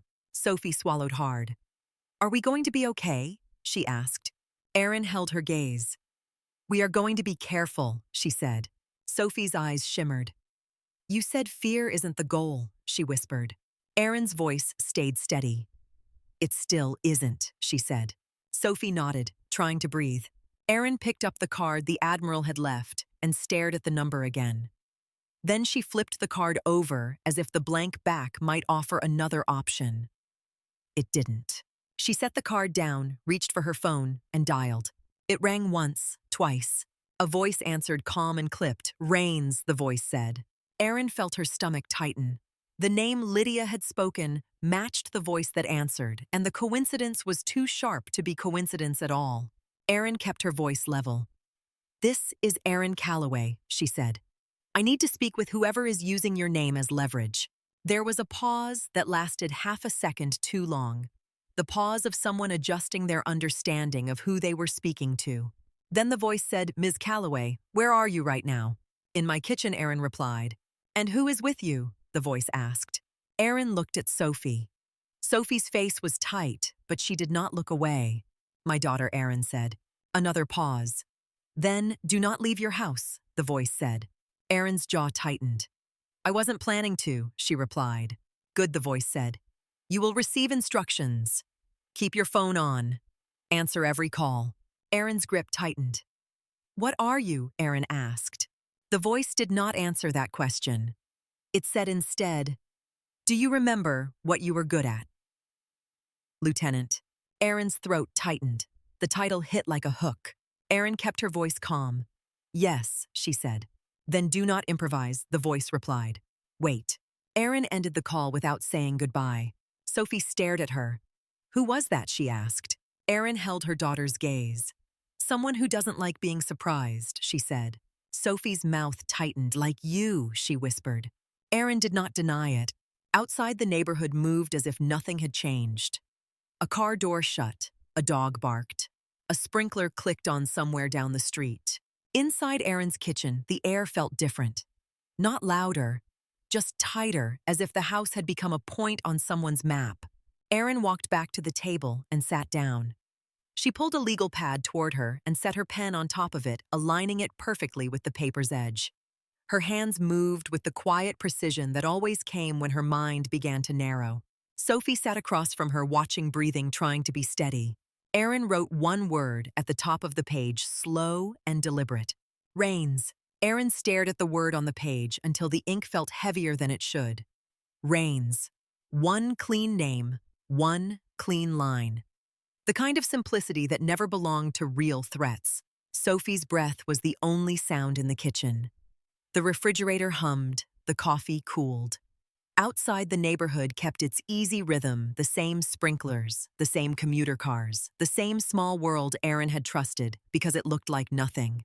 Erin capped the pen and slid the pad closer to her, keeping it between them like a boundary. Sophie watched her mother's hands. "You called that number?" Sophie said. Erin nodded once. "And he said not to leave?" Sophie continued. "Yes." Sophie's jaw tightened. "So we're just going to sit here." Erin held her daughter's gaze. "We're going to breathe," she said. "Then we're going to move through the day like people who are still alive." Sophie swallowed, not satisfied, but listening. Erin stood and went to the window. She did not press her face to the glass. She stood back, letting her reflection merge with the street outside. A jogger passed earbuds in arms, pumping with the stubborn faith that the world stayed simple if you kept your pace. A woman walked a dog leash, loose phone in hand. No one looked up at Erin's house. Erin felt her shoulders stay high anyway. She went to the sink and turned the faucet on, more for the noise than the dishes. The water ran cold and steady. She washed the breakfast plate that had never mattered until the Admiral sat at her table and made it matter. Sophie moved behind her. Erin felt the shift, without turning. "You're doing the cleaning thing," Sophie said. Erin rinsed the plate slowly. "I'm doing the normal thing," she replied. Sophie's voice softened. "Normal doesn't feel real right now." Erin shut off the faucet and turned, leaning back against the counter. Her hair was pulled into a loose knot, her face bare, her posture controlled. Sophie had seen that same control in the parking lot, and now she could not stop seeing it. Erin lifted a hand and smoothed Sophie's hair back from her forehead, the gesture careful and familiar. "It feels real," Erin said. "That's why it feels heavy." Sophie's eyes searched Erin's face. "Are we in danger?" she asked again. Erin did not flinch. She chose words the way she used to choose medication dosages. "We're in a situation," she said, "and the way we handle it matters." Sophie nodded slowly, jaw tight. Erin's phone vibrated on the table. Not a call, a message, no name, just a number. "Be ready in 15. Stand by the front window. Do not open the door to anyone you do not recognize." Sophie saw Erin's eyes move. "What is it?" Sophie asked. Erin showed her the screen. Sophie's face went pale. "Is that him?" Erin nodded once. "It's the same number," she said. Sophie looked toward the front door, like it might start knocking again. Erin went to the hallway closet and pulled out a small canvas bag. It had been there for years, buried behind winter scarves and a vacuum hose. She set it on the kitchen table and unzipped it. Inside were ordinary things, the kind people kept for storms or road trips: a flashlight, spare batteries, a portable charger, a first aid kit, sealed in plastic, a small stack of cash, folded tight. Sophie stared. "You've had that the whole time." Erin did not look up. "I don't like being unprepared," she said. Sophie's voice was thin. "Prepared for what?" Erin zipped the bag again and slid it under the table with her foot. She kept her hands calm. "For a day that stops being normal," she said. Sophie swallowed, eyes wet but steady. Erin glanced at the clock. The seconds ticked louder than they should. "Go get dressed," Erin said. "Shoes on, phone charged." Sophie hesitated. "Where are we going?" Erin held her gaze. "We're not going anywhere unless someone with a name we trust tells us to," she said. Sophie nodded, then turned and went down the hall. Erin listened to the soft thud of drawers opening, the rustle of fabric, the quick tap of Sophie's charger plugging into the wall.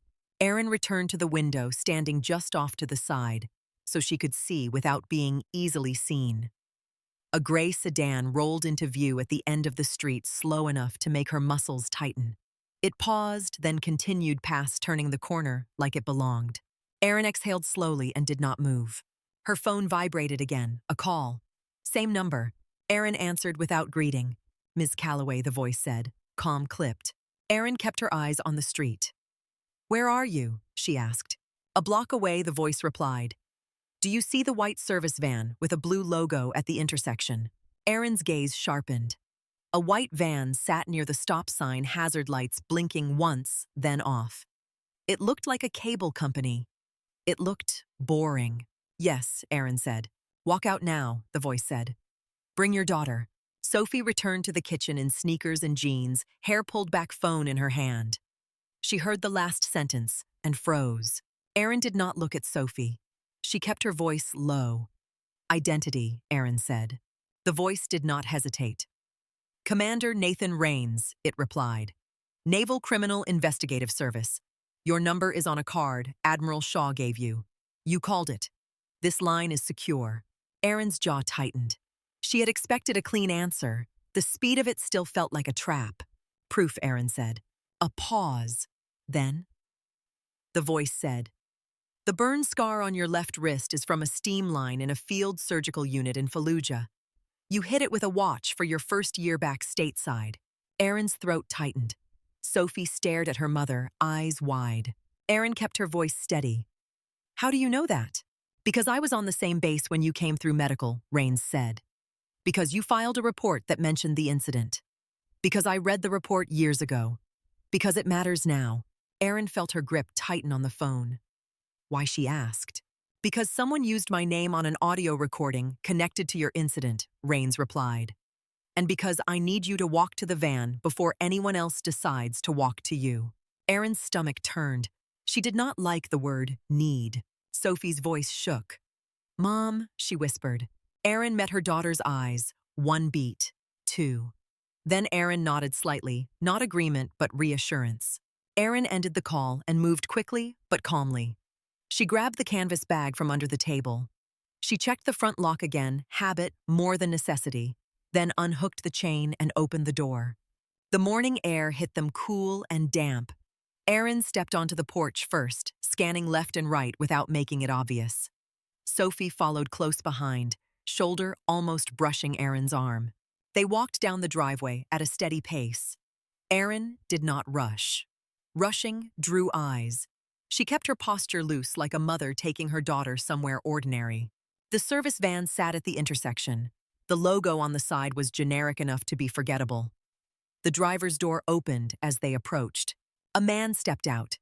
Mid-30s, close-cropped hair, clean-shaven, wearing a plain polo shirt and jeans. His posture gave him away. Even in civilian clothes, his movements were economical. His eyes moved over Erin and Sophie in a single sweep, assessing more than looking. Erin Calloway, he said quietly.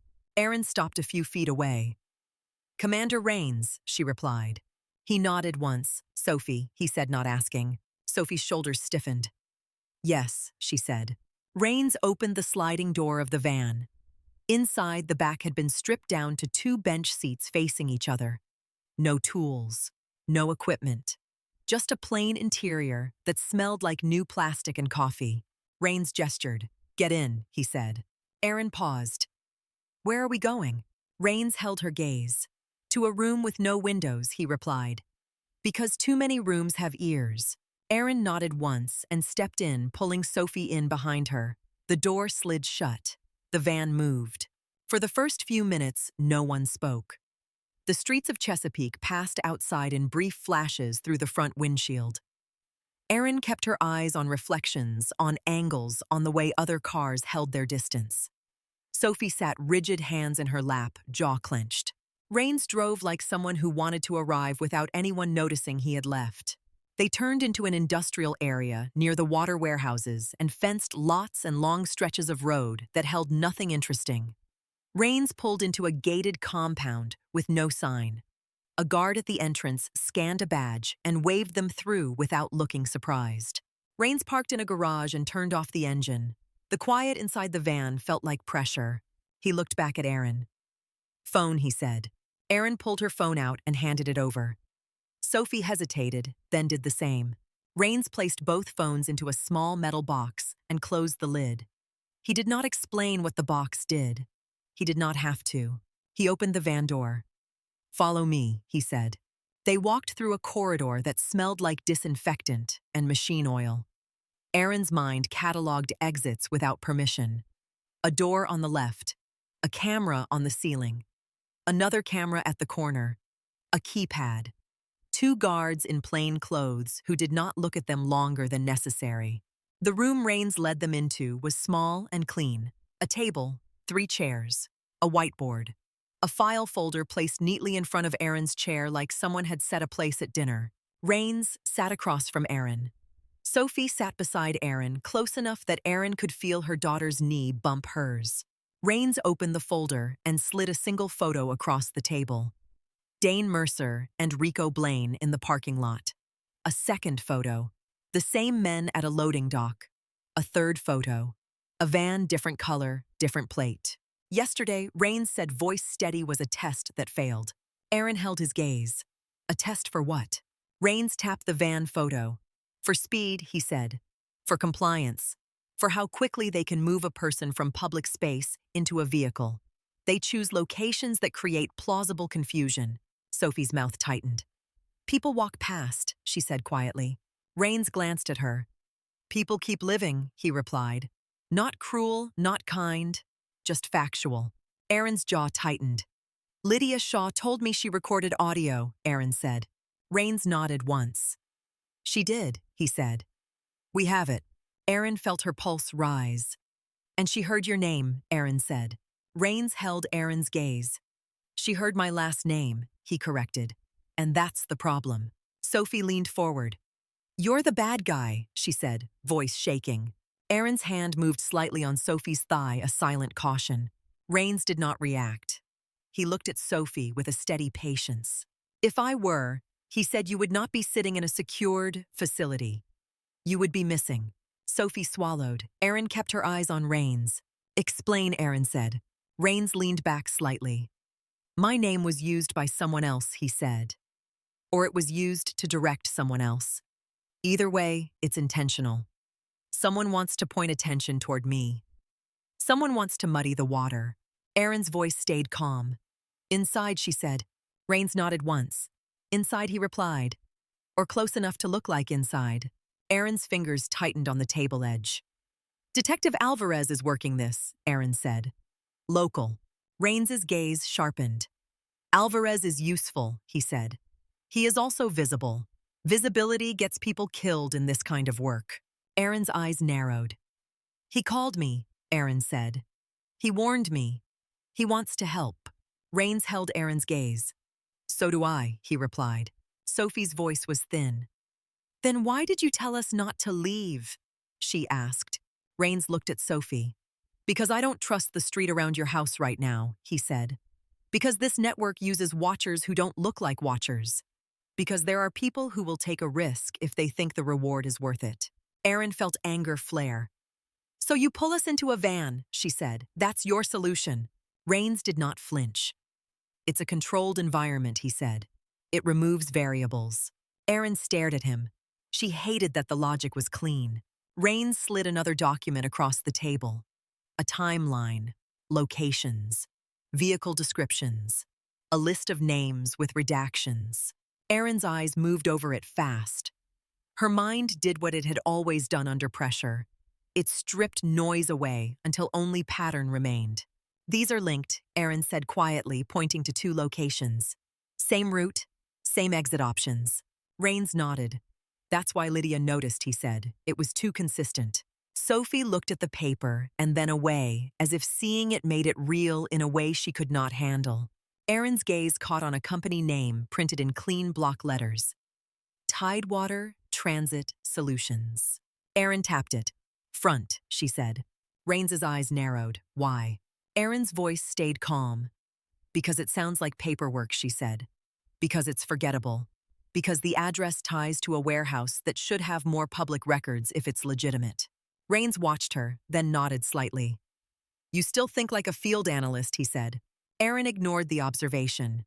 Where did Dane and Rico come from? She asked. Rains slid a thin file toward her. Local recruits, he said. Criminal histories that don't match their discipline. They were trained. Aaron opened the file. Mugshots. Arrest records. Nothing that explained the calm confidence she had seen. Who trained them? Aaron asked. Rains's expression did not change. That's what we're building, he said. Aaron looked up. And why am I here?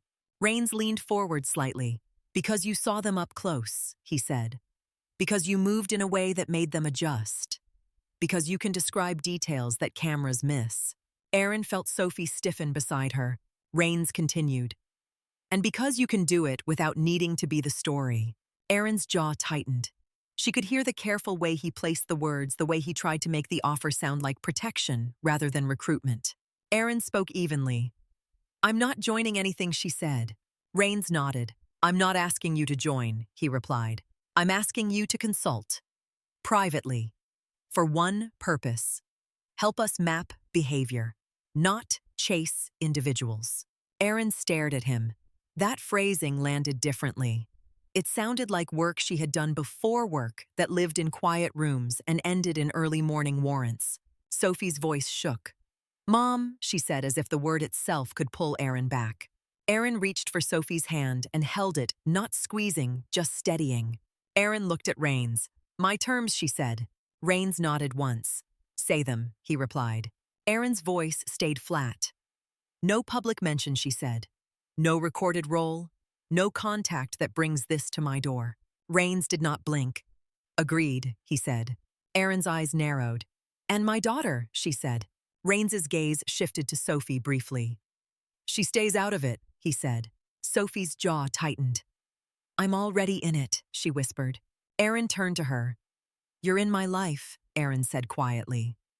That's where you stay. Sophie looked away, swallowing hard. Rains slid a paper across the table. A simple agreement. No logo, no letterhead. Just language about confidentiality. Erin read it quickly, then signed. Sophie stared at her mother's signature as if it was a door closing. Rains collected the paper and stood. We'll start with what you observed, he said. Erin's voice stayed calm. They expected compliance, she said immediately. They were annoyed when I approached. Annoyed, not startled. Rains nodded. And Rico, he said. Describe him. Erin closed her eyes briefly, seeing the stance, the shoulders, the way his eyes kept flicking toward the van. He kept checking time, Erin said. He wasn't improvising. He was watching for a cue. Rains made a note. And Dane, he asked. Dane wanted to dominate the moment, Erin said. He used his mouth like a weapon, but he wasn't the leader. He looked toward Rico before he moved. Rains's pen paused. Good, he said quietly.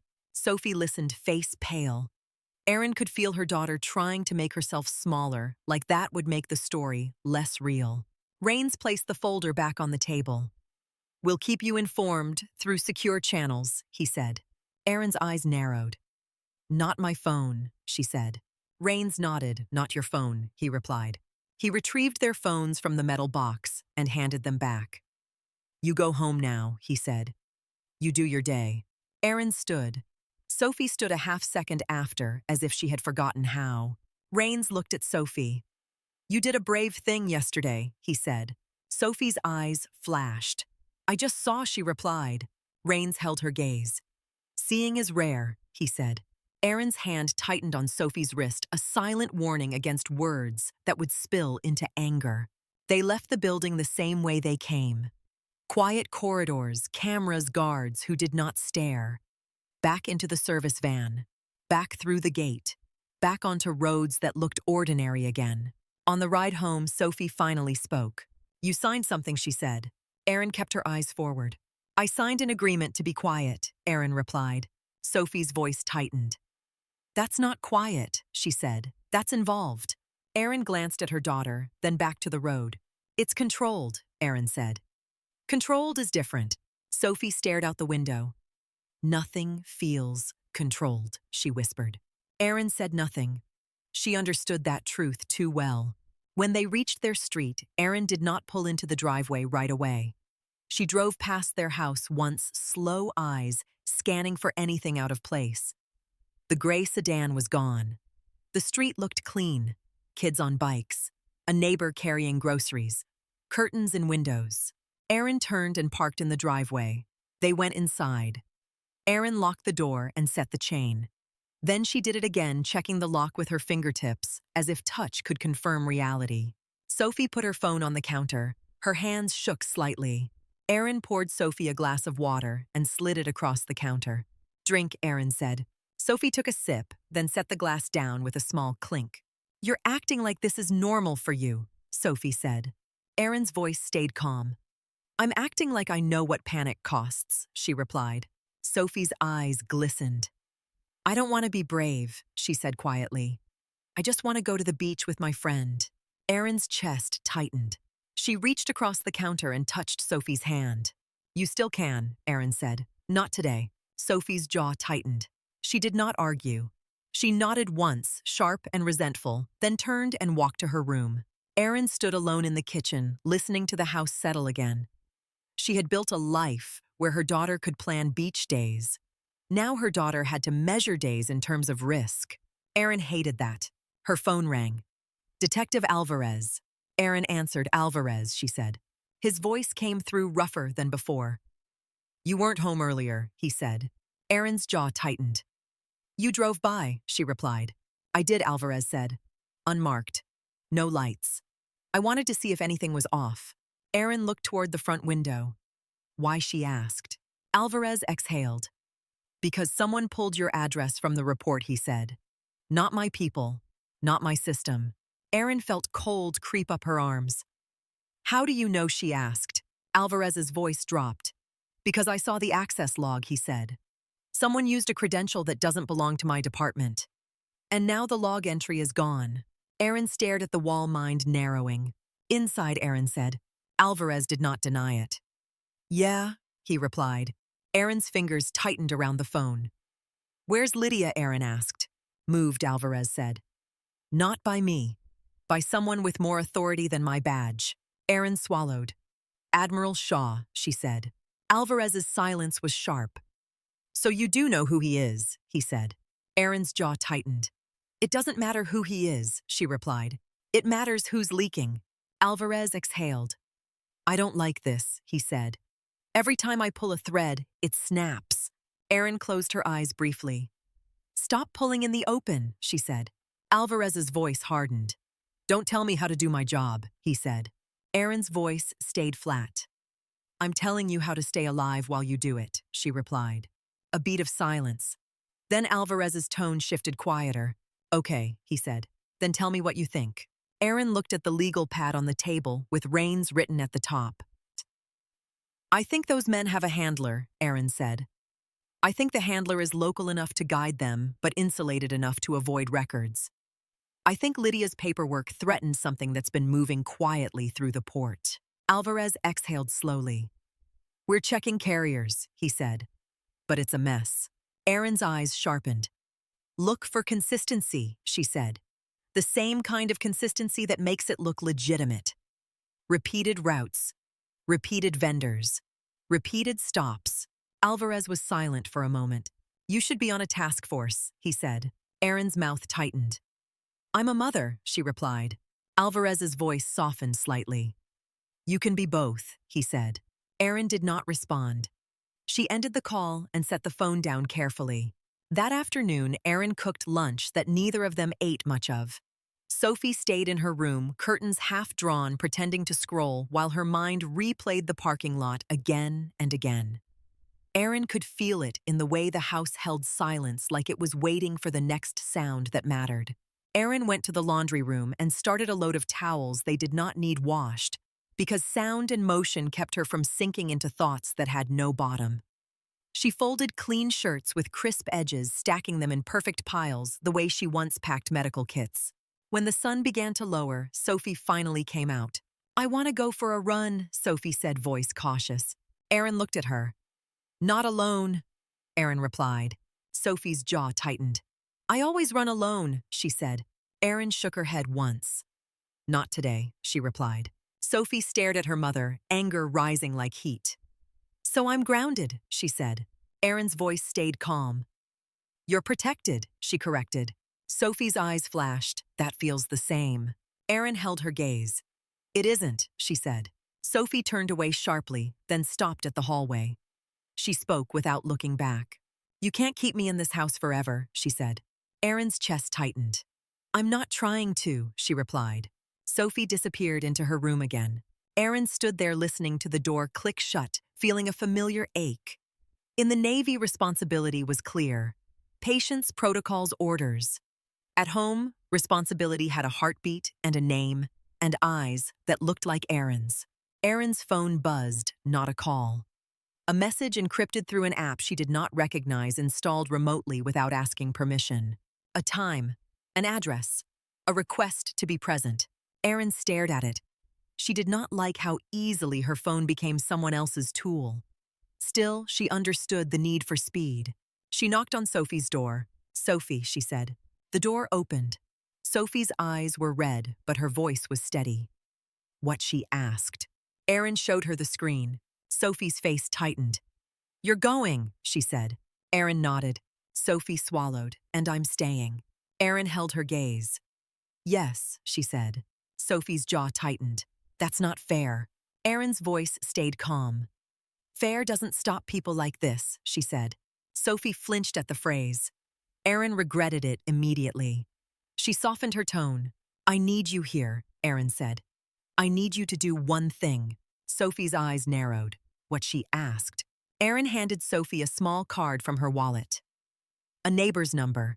A code word written on the back in Aaron's neat handwriting. If you feel anything off, Aaron said, you call this number. You say the word. You do not explain. You just say it. Sophie stared at the card. What happens then? She asked. Aaron answered simply. Someone comes, she said. Sophie's hands shook slightly as she took the card. Aaron grabbed her keys and the canvas bag. She walked out into the evening air, locking the door behind her. She did not look like a woman going to war. She looked like someone heading to the store again. The address Rains sent was a small office suite above a quiet accounting firm, the kind of place nobody noticed. Aaron parked a block away, walked with steady pace, and climbed the stairs. A door opened before she knocked. A man in plain clothes checked her face, nodded, and stepped aside. Inside the room smelled like stale coffee and printer toner.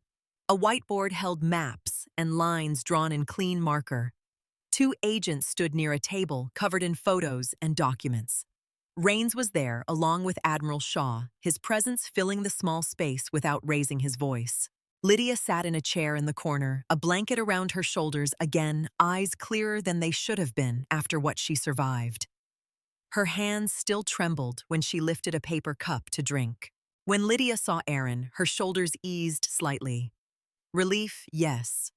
Also something else. Recognition. Aaron crossed the room and stopped a few feet away. How are you? Aaron asked. Lydia's voice stayed steady. Alive, she said. Still. Aaron nodded once. Good, she replied. Admiral Shaw watched the exchange without interrupting. Then he spoke, voice low. Thank you for coming, he said. Aaron did not accept gratitude. She turned her attention to the table. Rains stepped closer and tapped a document. We traced Tidewater Transit Solutions, he said. It's registered to a shell. The warehouse is leased under a different name. Cameras on the street go dead for 15 minutes at the same time 3 nights a week. Aaron's eyes sharpened. Scheduled gaps, she said. Rains nodded. Exactly, he replied. Aaron leaned over the table and studied the map. She traced a route with her finger, stopping at a point near the port. This stop is wrong, she said. One of the agents frowned. It's a fuel station, he said. Aaron shook her head once. No, she replied. It's a pause point, a transfer point. Fuel is the excuse. The real reason is timing. They can switch vehicles there without drawing attention. Rains watched her, then turned to the agent. Pull camera angles on the exits, he said. The agent nodded and moved quickly. Aaron's mind kept moving. She pointed to another location. And this, she said. This is not a random warehouse. It's close enough to the highway to vanish, but far enough from residential areas to stay quiet. It has multiple access points. If I were moving someone who couldn't be seen, I'd choose this. Lydia's voice came from the corner. That's what I thought, she said softly. Aaron turned to Lydia. Your paperwork showed repeated movement, Aaron said. But did you see anything about medical? Lydia hesitated. Not medical, she replied. But there were invoices, gloves, restraints labeled as industrial equipment. The kind of words you use to hide what something really is. Aaron felt her stomach tighten. Rains's phone buzzed. He glanced at it, then looked up. We have confirmation on Dane and Rico, he said. Their phones were scrubbed, but we recovered partial GPS data. The pattern matches Aaron's assessment. Rains's gaze met Aaron's. We need one more piece, he said. Aaron's jaw tightened. The leak, she said. Admiral Shaw's expression hardened slightly. Yes, he replied. Aaron looked at the documents again. The clean lines of the paperwork were a mask. She had seen masks like that in war too. Clean forms, clean signatures, blood hidden behind official language. Aaron straightened. Your leak isn't just in the port, she said. It's in access. Someone can erase logs. Someone can schedule camera gaps. That means municipal contact or private security with authority. Rains nodded slowly. We're narrowing, he said. Aaron turned to him. The name, she said. Rains. Why would they use it? Rains's expression remained still, but something tightened in his jaw. Because my team is on this, he said. Because someone wants to make me hesitate, or make others doubt me. Aaron held his gaze. Or because someone near you wants to hide behind you, she said. Silence settled for a beat. Admiral Shaw spoke quietly. We proceed with what we can prove, he said. Aaron looked back at the map. You can prove movement, she said. You can prove the warehouse. You can prove the transfers. Then you hit them fast and quiet. Rains nodded once. That's the plan, he said. Aaron did not react to the word plan. She kept her eyes on the lines and points. A young agent set a laptop on the table and pulled up footage from a fuel station. Grainy night video, a van pulling in two figures moving quickly, a second vehicle arriving, doors opening, a brief cluster of motion that looked ordinary until you watched it with the right eyes. Aaron's stomach tightened. Count the seconds, Aaron said. The agent looked up. What, he asked. Count how long the doors stay open, Aaron replied. Count the gap between vehicles. Count the time it takes to shift weight. The agent rewound and replayed. His eyes widened slightly as he tracked the motion. That's not fuel, he muttered. Aaron's voice stayed flat. No, she said. That's cargo. Lydia's face turned away slightly as if she could not bear to watch the screen. Aaron glanced at her, then back at the footage. Admiral Shaw's voice was low. We move, he said. No one argued. Aaron stayed another hour answering questions, describing what she noticed, what she had seen in the parking lot, what patterns matched disciplined abduction rather than opportunistic violence. Rains listened, recording details, asking for specifics only Aaron could give. Height differences, hand positions, the direction of their eyes, the kind of small things that became big when you stacked them. When Aaron left the office, the sky was fully dark. The air smelled of salt and asphalt. She drove home with her lights on and her mind quiet in a way that felt unnatural, like she had placed her thoughts on a shelf to deal with later. Her street was calm. Porch lights glowed. A television flickered behind someone's curtains. Aaron parked and sat in the car for a moment watching. Nothing moved. She went inside and found Sophie on the couch, knees drawn up, phone in hand, eyes fixed on the front door like it might open by itself. Sophie looked up when Aaron stepped in. You're back, she said. Aaron nodded. I'm back, she replied. Sophie's voice tightened. Did you help? She asked. Aaron set her keys down and kept her tone even. I answered questions, she said. Sophie's eyes narrowed. That's not an answer. Aaron crossed the room and sat on the edge of the coffee table, close enough that Sophie could see her face clearly. It's moving, Aaron said. That's the answer I can give you. Sophie swallowed hard. Are they coming? She asked. Aaron held her gaze. I don't know, she replied. But we're here. Together. Sophie's shoulders eased slightly. She leaned back against the couch, eyes closing for a brief second like her body had been holding tension in place all day. That night, Aaron slept in fragments. She woke at every sound, the shift of wind against the siding, a car passing on the main road, a neighbor's door closing.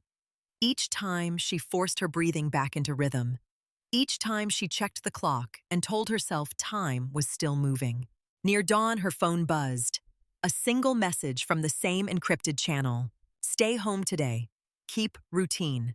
Do not contact anyone unless contacted. Aaron stared at the screen. Routine again. Visibility again. The same words the Admiral had used, the same logic. She did not like how the strategy required her to live inside a disguise. Sophie came into the kitchen while Aaron was staring at the message. Another one, Sophie said, not asking. Aaron nodded. Sophie poured cereal into a bowl with shaking hands. I hate this, she said quietly. Aaron watched her daughter's hands. I know, she replied. Sophie ate 2 bites and stopped. Do we tell Maya? She asked. Aaron shook her head once. No, she said. Sophie's jaw tightened. So I just lie. Aaron's voice stayed calm. You keep your life small, she said. Just for now. Sophie looked like she wanted to argue. Instead, she nodded once, sharp and resentful. Aaron spent the day doing ordinary things with a mind that refused to be ordinary. She answered emails. She wiped counters. She folded laundry. She watered a plant that never seemed to need water. Sophie stayed close, moving from room to room like a shadow trying to be normal and failing. In the afternoon, Aaron noticed a car parked 2 houses down that did not belong. A dark sedan with tinted windows, engine off, sitting too still. Aaron did not point it out. She did not stare. She went to the kitchen and opened the cabinet as if she needed something, then shifted her gaze through the window at an angle that let her see the sedan without facing it. A man sat inside, head down, phone glow on his face. Aaron's muscles tightened. Sophie walked in and saw Aaron's expression change. Sophie's eyes followed Aaron's line of sight. Sophie's breath caught. Aaron moved quickly and quietly, stepping between Sophie and the window. "Go to your room," Aaron said. Sophie's voice trembled. "Is that them?" she whispered. Aaron kept her voice low. "Go," she repeated. Sophie backed away, eyes wide, then turned and moved down the hallway steps, quiet. Aaron reached for her phone and did not call Alvarez. She called the number on the encrypted channel. It rang once.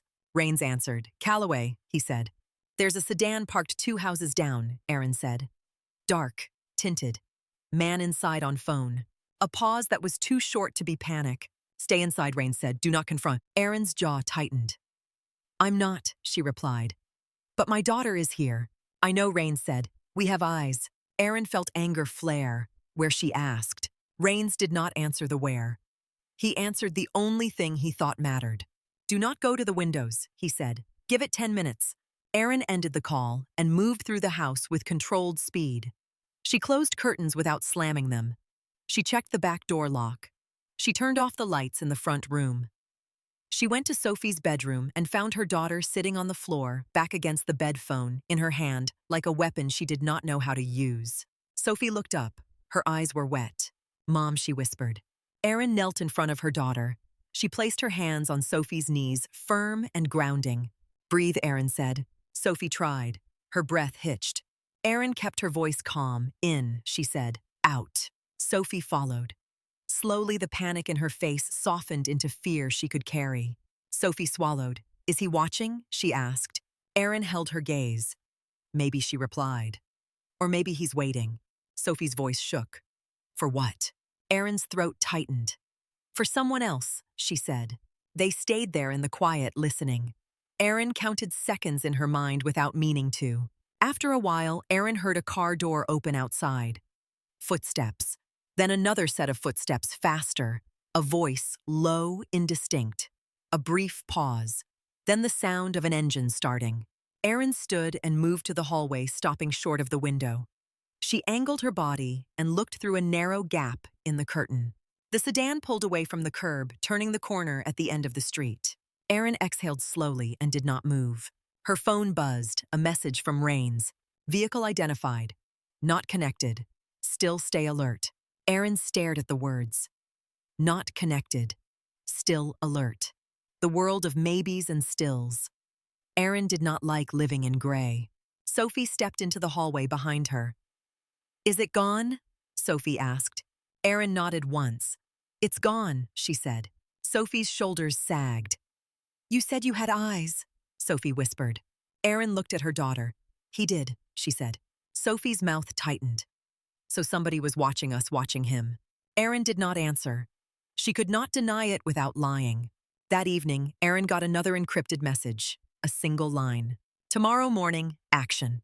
Aaron stared at the screen. The word action sat like a stone in her stomach. She did not reply. She did not ask questions over a device she did not control. She put her phone down and made dinner. Pasta salad, garlic bread.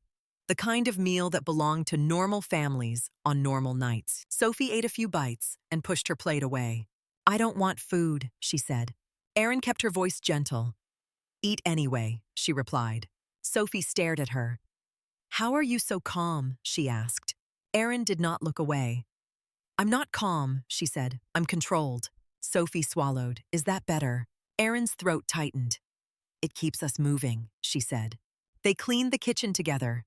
Sophie dried plates with hands that trembled slightly. Aaron put them away with quiet precision. When the house went dark, Aaron checked the locks again. She checked the camera feed on her phone, the small porch view that showed nothing but a quiet driveway and the edge of the street. She slept in fragments again.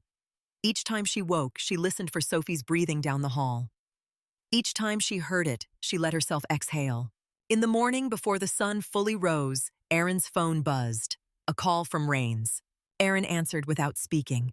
"Stay home," Rains said. "Do not go outside." Aaron's jaw tightened. "What's happening?" she asked. Rains's voice stayed clipped. "Serving warrants," he said. "Multiple locations. Coordinated." Aaron felt her stomach tighten. "Dane and Rico," she said. "They're included," Rains replied. Aaron's throat tightened. "Lydia," Aaron said. Secure, Rains answered. "Admiral is with her." Aaron exhaled slowly, then asked the question that mattered most. "And the leak." A brief pause. Working, Rains said. "Stay home." Aaron ended the call and went to Sophie's room. Sophie was already awake, sitting on the bed phone in her hand, eyes wide, like she had not slept at all. "You got a call," Sophie said. Aaron nodded. Sophie's voice trembled. "Is it happening?" she asked. Aaron sat beside her daughter. "There are warrants," Aaron said. Sophie swallowed hard. "Arrests," she whispered. Aaron did not confirm with words. She simply nodded once. They spent the next hours in a strange quiet, the house holding its breath while the outside world moved through actions Aaron could not see. Aaron kept herself busy. She vacuumed. She organized a drawer that did not need organizing. She folded laundry with crisp corners. Sophie followed her from room to room, hovering, not wanting to be alone with her thoughts. Around mid-morning, Aaron's phone rang. "Detective Alvarez." Aaron answered. "Alvarez," she said. His voice was tight with energy. "They hit the warehouse," he said. "Federal teams. Not my call. Not my scene. But I saw the perimeter." Aaron's chest tightened, and she asked. Alvarez exhaled. "They pulled 3 men out in cuffs," he said, "and 1 woman. Alive." Aaron's throat tightened. "Only one?" she asked. Alvarez's voice dropped. "I don't know," he said. "They moved fast. They kept us back." "But Aaron, listen to me. The van from yesterday, the rental, it was in their lot. Different plate now. Same body." Aaron closed her eyes briefly. "They rotate," she said. "Yes," Alvarez replied. "And they had paperwork. Stacks. Like they were running a business." Aaron felt anger rise and clamp down. "That's what they count on," she said. Alvarez's voice sharpened. "And the access log," he said. "The one that got erased. Someone tried again this morning. They failed. Whoever it is, they're scared." Aaron's jaw tightened. "Good," she said quietly. Alvarez paused. "You sound like you're not surprised," he said. Aaron kept her voice flat. "I'm not," she replied. Alvarez hesitated. "Rains," he said suddenly. Aaron's stomach tightened. "What about him?" she asked. Alvarez's voice dropped. "That name came up in a wire intercept," he said. "Not ours. Federal. I caught it from a friend. Someone said it like a warning." Aaron's pulse spiked. "So it's real," she said. Alvarez exhaled. "Or it's bait," he replied. "Either way, it's in the air." Aaron stared at the kitchen table, at the legal pad, where she had written the name in clean ink. Sophie stood in the doorway, listening, eyes wide. Aaron lowered her voice. "Alvarez," she said, "keep your head down." Alvarez gave a short laugh with no humor. "Too late," he said. "But I'll try." He ended the call. Sophie stepped into the kitchen. "What did he say?" she asked. Aaron kept her voice calm. "They hit a warehouse," she said. "They took people in cuffs." Sophie's face tightened. "And the woman?" she asked. Aaron hesitated, then said, "Alive." Sophie's breath left her in a shaky exhale. She covered her mouth with her hand, eyes shining. "She's alive," Sophie whispered. Aaron nodded once. "She's alive," she repeated. Sophie leaned against the counter, knees weak. "So it's over," she said. Aaron's jaw tightened. The urge to comfort wrestled with the need to be honest. She chose careful truth. "It's quieter," Aaron said. "Right now." Sophie's eyes searched Aaron's face. "Right now," she repeated, hearing the limitation. Aaron reached for Sophie's hand and held it. "Breathe," she said. Sophie tried. That evening, a short news segment aired. A brief mention of an investigation, an operation, arrests made. The language was sterile. No details. No faces. No names. Just a statement about public safety and ongoing work. Sophie watched the screen and then looked at Erin. They don't say anything, Sophie said. Erin kept her eyes on the television. They won't, she replied. Sophie's voice tightened. People won't know what almost happened, she said. Erin looked at her daughter. They don't need to, she said. Sophie frowned. But you did something, she said. Erin's voice stayed even. I did what I had to, she replied. Later, after Sophie went to bed, Erin stood at the kitchen sink and stared out at the dark street. Streetlights cast pale pools on the pavement. A moth flickered against the porch light. Her phone buzzed, a message from Rains. Good work. Stay quiet. Erin stared at the words. Good work felt like a phrase from another life. Stay quiet felt like the only constant. She set the phone down and let her hands rest on the counter. She felt tired, but not drained. Her mind was still tight, still, listening, still, waiting for the part where the body believes it can relax. In the living room, the television had gone dark. The house hummed with its familiar sounds. The refrigerator, the ceiling fan, the small creaks of settling wood. Erin turned off the kitchen light and walked down the hall. She paused outside Sophie's room and listened. Sophie was asleep, breathing steady. Erin stood there a moment longer, letting the sound anchor her. Then she went to her own room and lay down without turning on the lamp. The ceiling above her was a familiar blank. She stared at it and felt something inside her loosen by a fraction.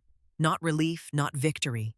Just the quiet recognition that the day had ended without taking her daughter from her. Her phone buzzed again, a call this time. Erin's eyes moved to the screen. Unknown number. She let it ring once, then answered. A familiar voice, low and controlled. Admiral Shaw said. Erin sat up slightly. Admiral, she replied. His breath came through the line, steady but tired. My wife is safe, he said. Erin closed her eyes briefly. Good, she replied. A pause. Then they're in custody, the Admiral said. Erin's jaw tightened. How many, she asked. Enough to matter, he replied. Erin held the phone tighter. And the leak, she said. The Admiral's silence lasted a beat too long. We're not finished, he said carefully. Erin's stomach tightened. She kept her voice calm. Understood, she replied. The Admiral's voice softened by a fraction. Thank you, he said. And this time it sounded less like protocol and more like a man speaking from a place he did not visit often. Erin did not accept the gratitude with words. She said instead, Take care of Lydia. I am, he replied. Good night, Erin. The call ended. Erin sat in the dark, with the phone in her hand, listening to the house.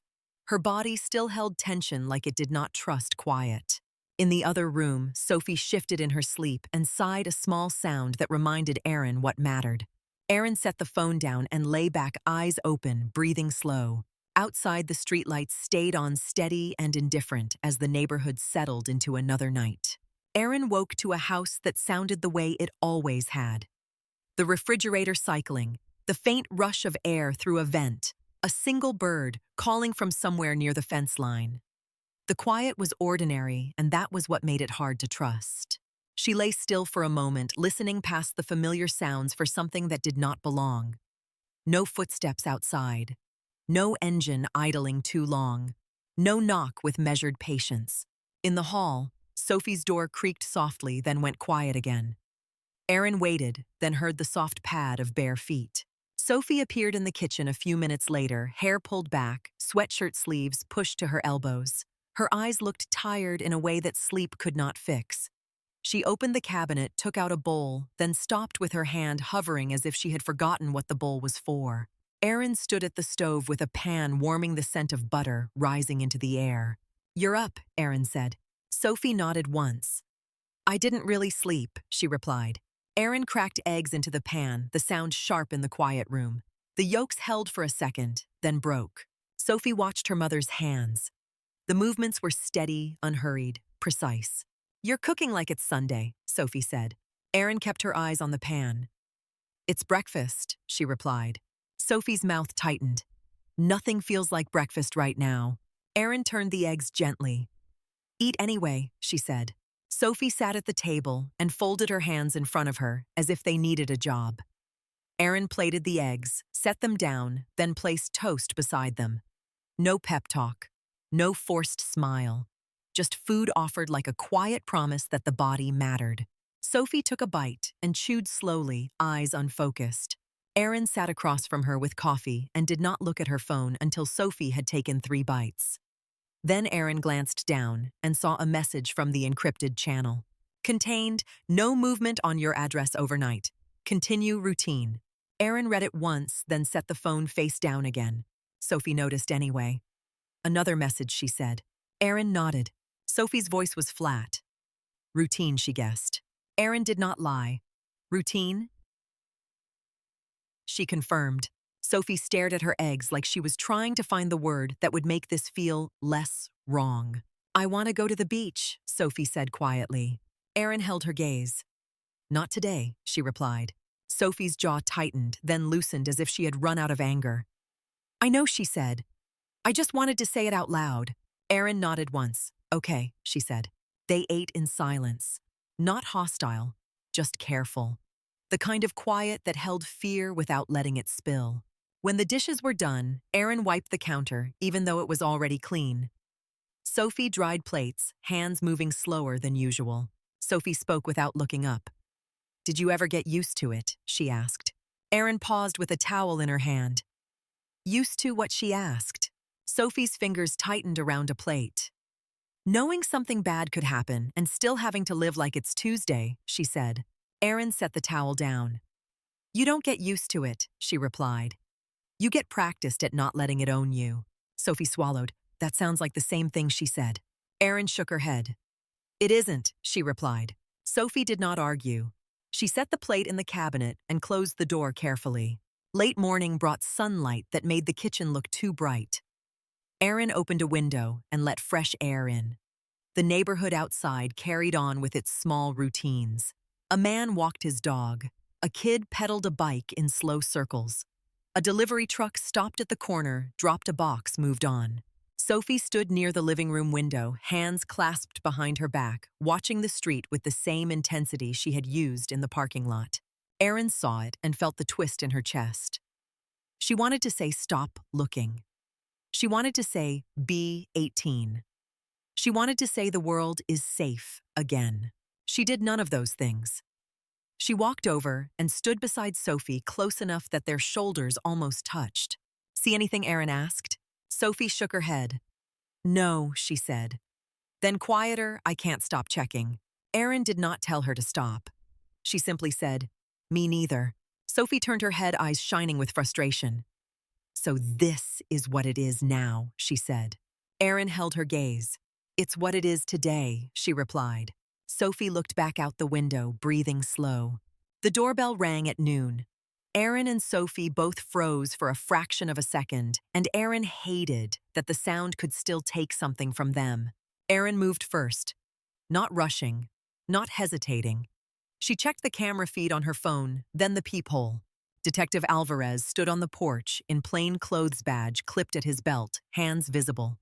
His posture was tired but controlled, like he had been awake for 2 days and could not afford to admit it.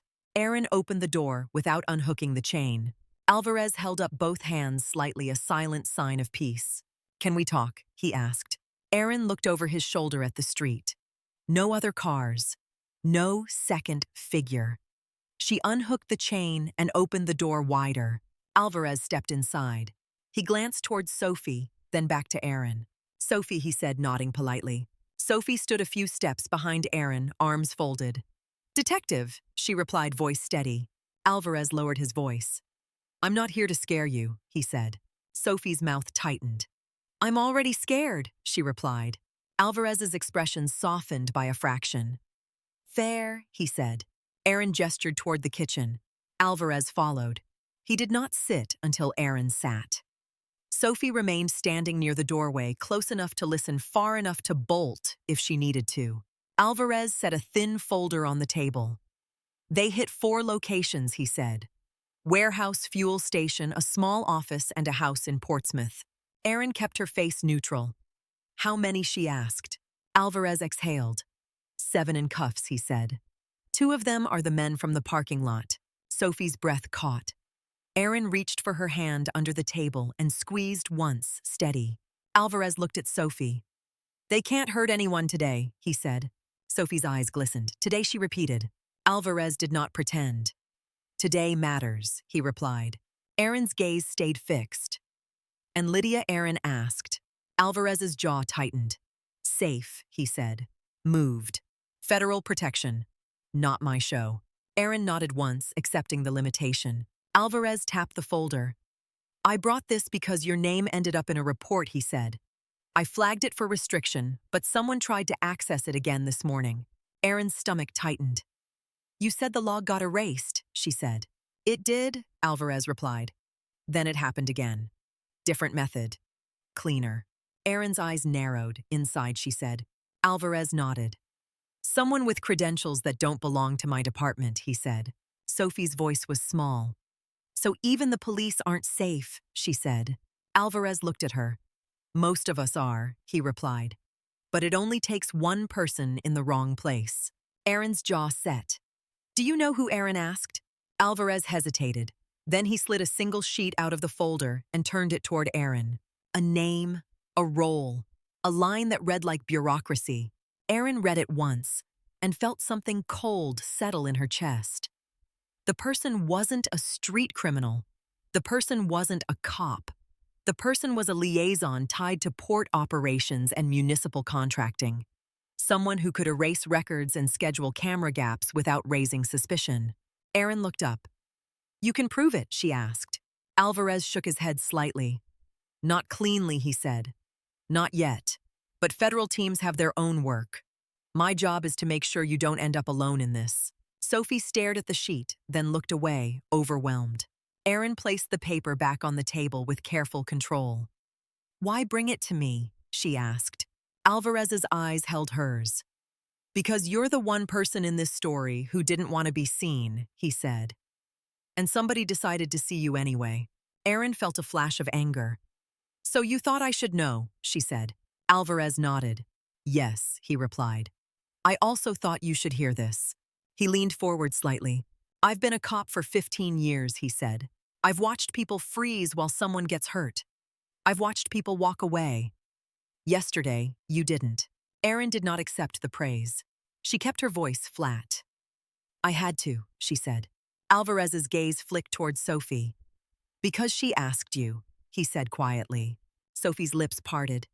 Erin felt her daughter's throat tighten around a breath. Alvarez stood. I'll keep your address off my paperwork as much as I can, he said. But I'm not the only system in play. Erin nodded once. I know, she said. Alvarez walked to the front door. Before stepping outside, he paused and turned back. Your daughter has good instincts, he said. Sophie's shoulders lifted slightly, then lowered. Alvarez added softer. Make sure she knows that doesn't mean she has to carry the world. Sophie stared at him, eyes wet. How she asked, voice barely above a whisper. Alvarez didn't try to solve it. He simply said, one day at a time, then stepped outside and closed the door gently behind him. Erin locked the door and set the chain. The click sounded like a period at the end of a sentence. Sophie stood in the living room, arms still folded, jaw tight. So he knows too, she said. Erin nodded. Yes, she replied. Sophie's voice cracked. Everyone knows except us, she said. We're just stuck here with routine. Erin walked to her daughter and placed a hand on her shoulder. Sophie flinched slightly, then leaned into the touch like her body had been waiting for permission. We know enough, Erin said quietly. Sophie turned her face away, wiping at her eyes quickly as if she were embarrassed by them. Erin did not push. She stayed close, steady. That afternoon, Sophie asked to fold laundry. It surprised Erin. Sophie usually avoided domestic chores like they were a punishment. But today, she moved with slow purpose, as if doing something normal with her hands could anchor her mind. They sat on the living room floor with a basket between them. Erin folded towels into clean rectangles. Sophie folded t-shirts into uneven squares, then refolded them until they looked right. After a while, Sophie spoke. I always thought you were my safety net, she said. Erin kept folding. I tried to be, she replied. Sophie's fingers tightened around a shirt. But yesterday, she said, I realized that wasn't the whole story. Erin glanced up. Sophie met her gaze, eyes serious. You weren't just protecting me, Sophie said. You were protecting the world I got to live in. Erin felt warmth rise in her chest, sharp and unfamiliar. She swallowed it down. I didn't want you thinking danger is something you run toward, Erin said. Sophie nodded. I don't, she replied. I just don't want to believe it's something you ignore. Erin's throat tightened. That balance took me a long time to learn, Erin said. Sophie gave a small, tired smile. I think I learned it faster, she said. Erin huffed a breath that was almost a laugh. You did, she said. They folded in silence again. The quiet felt different than it had this morning, less like waiting, more like being together. Near evening, Erin's phone buzzed, another encrypted message. No further activity. Continue routine. You are not required. Erin stared at the last line. You are not required. The wording was careful, almost respectful, like someone acknowledging that she was not a soldier under orders. Erin set the phone down and did not reply. Sophie saw the look on her mother's face. Is it done? She asked. Erin chose words carefully. The arrests happened, she said. Sophie swallowed. And the leak, she asked. Erin exhaled. Not mine to handle, she replied. Sophie's eyes narrowed. That doesn't mean it's gone, she said. Erin held her gaze. No, she said. It doesn't. Sophie looked away, frustrated. That night, they ate dinner on the couch with the television on low. A sitcom played laughter on a loop, bright and false. Sophie watched for 10 minutes, then muted it. I can't, Sophie said. Erin nodded. Okay, she replied. Sophie leaned her head back against the couch cushion and stared at the ceiling. After a long silence, she spoke. I was proud of you, she said. Erin's breath caught slightly. You don't have to be proud of me, she replied. Sophie turned her head and looked at her mother. I know, she said. But I am.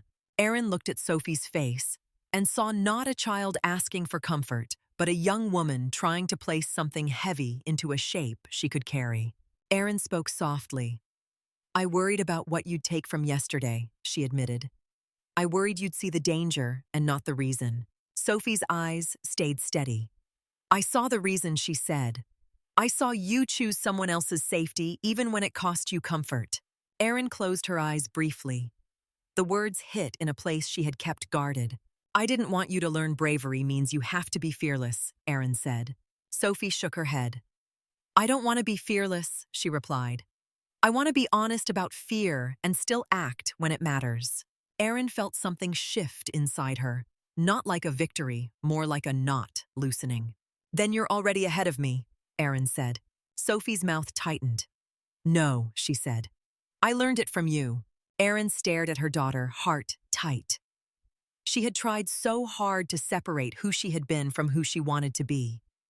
Sitting here, Erin understood what she had been resisting.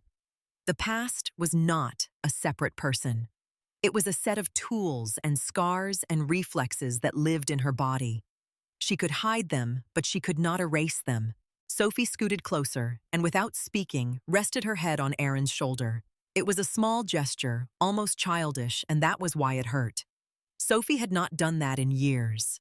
Erin wrapped an arm around her daughter carefully, as if the moment might break if she moved too fast. They stayed like that for a long time, the muted television casting pale light across the room. Erin's phone rang. Erin didn't move at first. Then she reached for it and glanced at the screen. Admiral Shaw. Erin answered softly. Admiral, she said. His voice came through tired but steady. Erin, he replied. Are you and Sophie all right? Erin looked down at her daughter, resting against her. Sophie's eyes were closed, but her breathing changed alert, even in stillness. We're here, Erin said. We're fine. A pause. Then the Admiral spoke again, quieter.